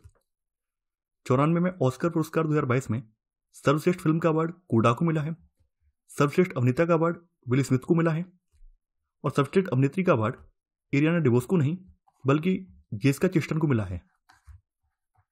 यह अवार्ड जो है जेसिका चेस्टन को मिला है। तो यहां पर आपका सही आंसर होगा बी वाला, 1 और 2। 128वां प्रश्न है, फरवरी 2022 में केंद्र सरकार द्वारा नव भारत साक्षरता कार्यक्रम को मंजूरी प्रदान की गई। इसका उद्देश्य है 16 वर्ष से कम आयु की किशोरियों को संपूर्ण साक्षरता प्रदान करना, असंगठित क्षेत्र के कामगारों के बच्चों को साक्षरता प्रदान करना, प्रौढ़ साक्षरता के सभी पहलुओं को कवर करना, वयस्क शिक्षा के सभी पहलुओं को कवर करना। फरवरी 2022 में केंद्र सरकार द्वारा नव भारत साक्षरता कार्यक्रम को मंजूरी प्रदान की गई। इसका उद्देश्य वयस्क शिक्षा के सभी पहलुओं को कवर करना है। तो आपका सही आंसर है यहां पर डी वाला। वर्ष 2023 में किस देश को अंतर्राष्ट्रीय ओलंपिक समिति की 140वीं बैठक की मेजबानी का अधिकार प्राप्त हुआ? चीन को, भारत को, स्विट्जरलैंड को, कतर को? देखिए, फरवरी 2022 में बीजिंग में आईओसी की 139वीं बैठक में भारत को वर्ष 2023 में 140वीं बैठक की मेजबानी करने का अधिकार प्रदान किया गया। इससे पूर्व भारत में यह बैठक वर्ष 1983 में आयोजित की गई थी। तो आपका यहां पर सही आंसर होगा बी वाला। 130वां प्रश्न है, मार्च 2022 में भारत एवं किस देश के रक्षा बलों के मध्य लामितीय 2022 नामक संयुक्त सैन्य अभ्यास का आयोजन किया गया? Seychelles, Sri Lanka, Oman, Fiji? मार्च 2022 में भारत एवं सेशेल्स के रक्षा बलों के मध्य लामितीय 2022 नामक संयुक्त सैन्य अभ्यास का आयोजन किया गया। इस संयुक्त सैन्य अभ्यास का आयोजन सेशेल्स रक्षा अकादमी सेशेल्स में किया गया। यह एक 2 वर्षीय प्रशिक्षण कार्यक्रम है। इसका आयोजन वर्ष 2001 से किया जा रहा है। तो यहां पर आपका सही आंसर है ए वाला। 131वां प्रश्न है, मार्च 2022 में निम्नलिखित अंतर्राष्ट्रीय महिला क्रिकेटरों में से कौन एक लगातार 6 विश्व कप खेलने वाली पहली महिला क्रिकेटर बन गई? मिताली राज, सरहा Taylor, Jhulan Goswami, Catherine Brunt? देखिए, मिताली राज जो हैं ये लगातार 6 विश्व कप खेलने वाली पहली महिला क्रिकेटर बन गई हैं। यह उपलब्धि उन्होंने आईसीसी महिला विश्व कप के पहले मैच में पाकिस्तान के विरुद्ध हासिल की। तो यहां पर आपका सही आंसर होगा ए वाला, मिताली राज। 132वां प्रश्न है, मार्च 2022 में चर्चा में रहा कवच सुरक्षा प्रणाली का संबंध है बॉर्डर पर निगरानी हेतु ड्रोन, रेलवे द्वारा विकसित ट्रेनों की सुरक्षा प्रणाली, कोविड-19 सुरक्षा प्रणाली, गाइडेड मिसाइल? अनुसंधान, डिजाइन एवं मानक संगठन द्वारा ट्रेनों के संचालन में सुरक्षा को बढ़ावा देने हेतु कवच नामक एक स्वदेशी स्वचालित ट्रेन सुरक्षा प्रणाली का विकास किया गया है। तो यहां पर आपका सही आंसर होगा बी वाला। 133वां प्रश्न है, फरवरी 2022 में नेट फ्रैंक द्वारा जारी द वेल्थ रिपोर्ट 2022 के अनुसार विश्व स्तर पर अरबपतियों की संख्या के अनुसार भारत का स्थान है? चौथा, दूसरा, पहला, तीसरा? नाइट फ्रैंक द्वारा जारी द वेल्थ रिपोर्ट 2022 के अनुसार विश्व स्तर पर अरबपतियों की संख्या के अनुसार भारत का तीसरा स्थान है। इस सूची में पहले स्थान पर यूएसए है, दूसरे स्थान पर चाइना है और तीसरे स्थान पर भारत है। तो भारत जो है 115 अरबपतियों के साथ तीसरे स्थान पर है। तो यहां पर आपका सही आंसर है डी वाला। 134वां प्रश्न है, निम्नलिखित में से कौन सा एक युग्म सही सम्मिलित नहीं है? अंतर्राष्ट्रीय दिवस, तिथि? अंतर्राष्ट्रीय वन दिवस 21 मार्च, अंतर्राष्ट्रीय प्रसन्नता दिवस 22 मार्च, विश्व दलहन दिवस 5 फरवरी, विश्व आर्द्रभूमि दिवस 2 फरवरी? अंतर्राष्ट्रीय वन दिवस 21 मार्च को मनाया जाता है, अंतर्राष्ट्रीय प्रसन्नता दिवस 22 मार्च को मनाया जाता है, विश्व दलहन दिवस जो है ये 5 फरवरी को नहीं बल्कि 10 फरवरी को मनाया जाता है। तो यहां पर आपका सी वाला गलत हो जाएगा, डी वाला सही है। विश्व आर्द्रभूमि दिवस 2 फरवरी को मनाया जाता है। देखिए, वर्ष 2019 में संयुक्त राष्ट्र महासभा द्वारा विश्व दलहन दिवस को घोषित किया गया था। तो यहां पर आपका गलत वाला आंसर है सी वाला। 135वां प्रश्न है, मार्च 2022 में आजादी के अमृत महोत्सव के हिस्से के रूप में महात्मा गांधी ग्रीन ट्रायंगल का उद्घाटन निम्नलिखित में से किस स्थान पर किया गया? Durban, south Africa, Lancashire, Britain, Antananarivo, Madagascar, नई दिल्ली, भारत? देखिए, आज़ादी के अमृत महोत्सव के हिस्से के रूप में महात्मा गांधी ग्रीन ट्रायंगल का उद्घाटन एंटानानारिवो मेडागास्कर में किया गया और यह एंटानानारिवो में स्थित एक हरित तिराहा है। तो यहां पर आपका सही आंसर है सी वाला। 136वां प्रश्न है, मार्च 2022 में प्रदान किए गए प्रतिष्ठित प्रित्ज़कर आर्किटेक्चर अवार्ड के संबंध में निम्नलिखित कथनों पर विचार करें। बुर्किना फासो के आर्किटेक्ट देइबेदो फ्रांसिस केरे को वर्ष 2022 का यह पुरस्कार प्रदान किया गया। यह पुरस्कार पाने वाले वह पहले अफ्रीकी हैं। बुर्किना फासो के आर्किटेक्ट देइबेदो फ्रांसिस केरे को वर्ष 2022 का प्रित्ज़कर आर्किटेक्चर अवार्ड प्रदान किया गया है। तो यहां पर आपका पहला वाला कथन बिल्कुल सही है। यह पुरस्कार पाने वाले वह पहले अफ्रीकी हैं। तो यहां पर आपका सेकंड वाला भी सही है। देखिए, यह आर्किटेक्चर के क्षेत्र में दिया जाने वाला सबसे बड़ा पुरस्कार है। इसे आर्किटेक्चर क्षेत्र का नोबेल पुरस्कार भी कहा जाता है। तो यहां पर आपका सही आंसर है सी वाला, 1 तथा 2 दोनों। 127वां प्रश्न है, फरवरी 2022 में सिगरेट समेत सभी तंबाकू उत्पादों की लत छुड़ाने में लोगों की मदद हेतु क्विट टोबैको ऐप नामक ऐप किस एक द्वारा जारी किया गया? नीति आयोग द्वारा, विश्व स्वास्थ्य संगठन द्वारा, IIT कानपुर द्वारा, विज्ञान एवं प्रौद्योगिकी मंत्रालय द्वारा।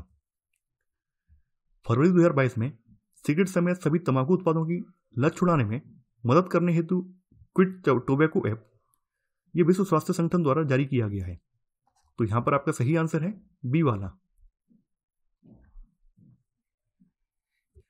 138वां प्रश्न है, मार्च 2022 में निम्नलिखित में से किस देश ने अपने दूसरे सैन्य उपग्रह नूर 2 का सफलतापूर्वक प्रक्षेपण किया?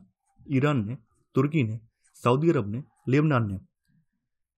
ईरान ने अपने दूसरे सैन्य उपग्रह नूर 2 का सफलतापूर्वक प्रक्षेपण किया। इसका प्रक्षेपण शाहरुद स्पेसपोर्ट ईरान से किया गया। इसको पृथ्वी से 500 मीटर की ऊंचाई पर कक्षा में स्थापित किया गया है। तो यहां पर आपका सही आंसर है ए वाला। 139वां प्रश्न है, ऑस्ट्रेलियन ओपन 2022 प्रतियोगिता में पुरुष एकल का खिताब राफेल नडाल ने निम्नलिखित में से किस एक को पराजित करके जीता? Daniel Medvedev, Roger Federer, Matthew Ebden, Novak जोकोविच। ऑस्ट्रेलियन ओपन 2022 प्रतियोगिता में पुरुष एकल का खिताब राफेल नडाल ने डेनियल मेदवेदेव को हराकर यह खिताब जीता है। तो यहां पर आपका सही आंसर है ए वाला। वहीं महिला एकल की विजेता ऑस्ट्रेलिया की एशले बार्टी रही हैं। 140वां प्रश्न है, फरवरी 2022 में प्रसिद्ध पार्श्व गायिका लता मंगेशकर का निधन हो गया। उनका मूल नाम था आयशा मंगेशकर, ऋतु मंगेशकर, हेमा मंगेशकर, जया मंगेशकर। देखिए, इनका मूल नाम जो था हेमा मंगेशकर था और लता मंगेशकर जी को वर्ष 2001 में भारत रत्न से सम्मानित किया गया था। तो यहां पर आपका सही आंसर है सी वाला। 141वां प्रश्न है, भारतीय प्रतिभूति एवं विनिमय बोर्ड द्वारा निवेशकों को सशक्त और जागरूक करने के उद्देश्य के साथ किस एक मोबाइल ऐप को लॉन्च किया गया? सारथी, सार्थक, जागृति, दक्ष। देखिए, सारथी ऐप सेबी के द्वारा लॉन्च किया गया है। इसका उद्देश्य है निवेशकों को सशक्त और जागरूक करना। तो यहां पर आपका सही आंसर है ए वाला। 142वां प्रश्न है, वीवॉक्स द्वारा जारी भारत कौशल रिपोर्ट 2022 के अनुसार सर्वाधिक रोजगार प्रदान करने वाले राज्यों का सही क्रम है? महाराष्ट्र, उत्तर प्रदेश, केरल, गुजरात, महाराष्ट्र, केरल, केरल, महाराष्ट्र, उत्तर प्रदेश, महाराष्ट्र, गुजरात, केरल। वीवॉक्स द्वारा जारी भारत कौशल रिपोर्ट 2022 के अनुसार सर्वाधिक रोजगार प्रदान करने वाले राज्यों का सही क्रम महाराष्ट्र, यूपी और केरल है। तो यहां पर आपका सही आंसर है ए वाला। 41वां प्रश्न है, मार्च 2022 में गिलबर्ट एफ होंगबो को किस अंतर्राष्ट्रीय संस्था के महानिदेशक के रूप में चुना गया? IMF, ILO, विश्व बैंक, एशियाई विकास बैंक। गिलबर्ट एफ होंगबो को अंतर्राष्ट्रीय श्रम संगठन यानी ILO के महानिदेशक के रूप में चुना गया है। वह अफ्रीकी देश टोगो के पूर्व प्रधानमंत्री हैं और इस पद पर चुने जाने वाले पहले अफ्रीकी हैं। तो यहां पर आपका सही आंसर है बी वाला। 144वां प्रश्न है, डेनिस पार्नेल सुलिवन को वर्ष 2022 के लिए गणित के क्षेत्र में प्रदान किए जाने वाले एबेल पुरस्कार से सम्मानित किया गया।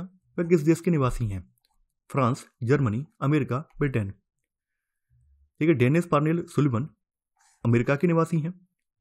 उन्हें यह पुरस्कार टोपोलॉजी में योगदान के लिए प्रदान किया गया है।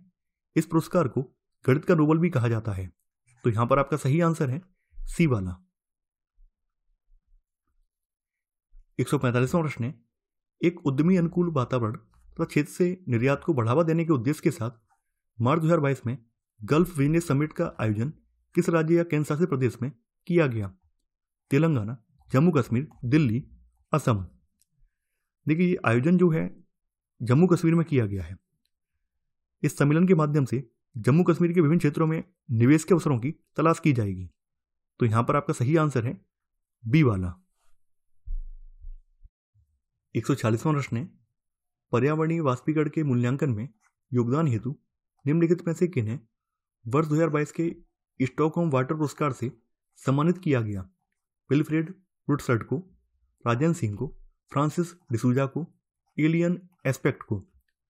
विल्फ्रेड रुटसर्ट को वर्ष 2022 के स्टॉकहोम वाटर पुरस्कार से सम्मानित किया गया। यह पुरस्कार उन्हें स्टॉकहोम इंटरनेशनल वाटर इंस्टीट्यूट द्वारा प्रदान किया गया। इस पुरस्कार को व्यापक रूप से जल का नोबेल पुरस्कार कहा जाता है। तो यहां पर आपका सही आंसर है ए वाला। 147वां प्रश्न है, मार्च 2022 में प्रारंभ की गई तेजस स्किलिंग प्रोजेक्ट का उद्देश्य है विदेशों में भारतीयों को कौशल प्रदान करना, असंगठित क्षेत्रों के मजदूरों को कौशल प्रदान करना, स्वयं सहायता समूह को प्रोत्साहित करना, 16 वर्ष तक के किशोरों को तकनीकी शिक्षा प्रदान करना। मार्च 2022 में प्रारंभ की गई तेजस स्किलिंग प्रोजेक्ट का उद्देश्य विदेशों में भारतीयों को कौशल प्रदान करना है। यह परियोजना स्किल इंडिया इंटरनेशनल प्रोजेक्ट के तहत भारतीयों को प्रशिक्षित करने के लिए एक पहल है। इस परियोजना को केंद्रीय मंत्री अनुराग ठाकुर द्वारा दुबई में लॉन्च किया गया। यहाँ पर ध्यान देने वाली बात यह है कि योजना जो है इंडिया से लॉन्च नहीं हुई है, बल्कि दुबई से लॉन्च हुई है। तो आपका यहाँ पर सही आंसर है ए वाला। 148वां प्रश्न है, एनुअल फ्रंटियर रिपोर्ट 2022 के अनुसार उत्तर प्रदेश के मुरादाबाद शहर को विश्व स्तर पर दूसरे सबसे अधिक ध्वनि प्रदूषित शहर का दर्जा दिया गया है। यह रिपोर्ट प्रकाशित की जाती है यूएनडीपी द्वारा, यूएनईपी द्वारा, आईएमएफ द्वारा, वर्ल्ड बैंक द्वारा। एनुअल फ्रंटियर रिपोर्ट यूएनईपी के द्वारा प्रकाशित की जाती है। दुनिया के सबसे ज्यादा शोर वाले इलाकों में ढाका पहले स्थान पर है और दूसरे स्थान पर यूपी का मुरादाबाद है। तो यहां पर आपका सही आंसर होगा बी वाला। 149वां प्रश्न है, मार्च 2022 में विश्व बैंक द्वारा दुनिया का पहला वन्यजीव बॉन्ड जारी किया गया। इसका उपयोग किया जाएगा संकटग्रस्त गिद्धों के संरक्षण के लिए, कोरल रीफ के संरक्षण के लिए, एशियाई शेरों के संरक्षण के लिए, दक्षिण अफ्रीका में काले गैंडों के संरक्षण के लिए। देखिए, विश्व बैंक द्वारा दुनिया का पहला वन्यजीव बॉन्ड जारी किया गया। इसका उपयोग दक्षिण अफ्रीका में काले गैंडों के संरक्षण के लिए किया जाएगा। तो यहां पर आपका सही आंसर है डी वाला। 150वां प्रश्न है, निम्नलिखित में से कौन सा सुजलाम 2.0 अभियान का मुख्य उद्देश्य है? ग्रे वाटर मैनेजमेंट, वर्ष 2024 तक हर घर में पीने योग्य जल, वर्षा के जल को एकत्रित करना, उपरोक्त सभी। ग्रे वाटर मैनेजमेंट सुजलाम 2.0 अभियान का मुख्य उद्देश्य है। केंद्रीय मंत्री गजेंद्र सिंह शेखावत द्वारा इस अभियान को शुरू किया गया। इस वर्ष के अभियान की थीम है ground water making the invisible visible. तो यहां पर आपका सही आंसर है ए वाला। इसी के साथ हमारा ध्येय का टेस्ट 10 कंप्लीट हो जाता है। मैं आशा करता हूं कि आपको टेस्ट पसंद आ रहे होंगे। आप लोग इस वीडियो को लाइक और शेयर करना बिल्कुल मत भूलिए। तो चलिए आज के लिए इतना ही। Thanks for watching. जय हिंद।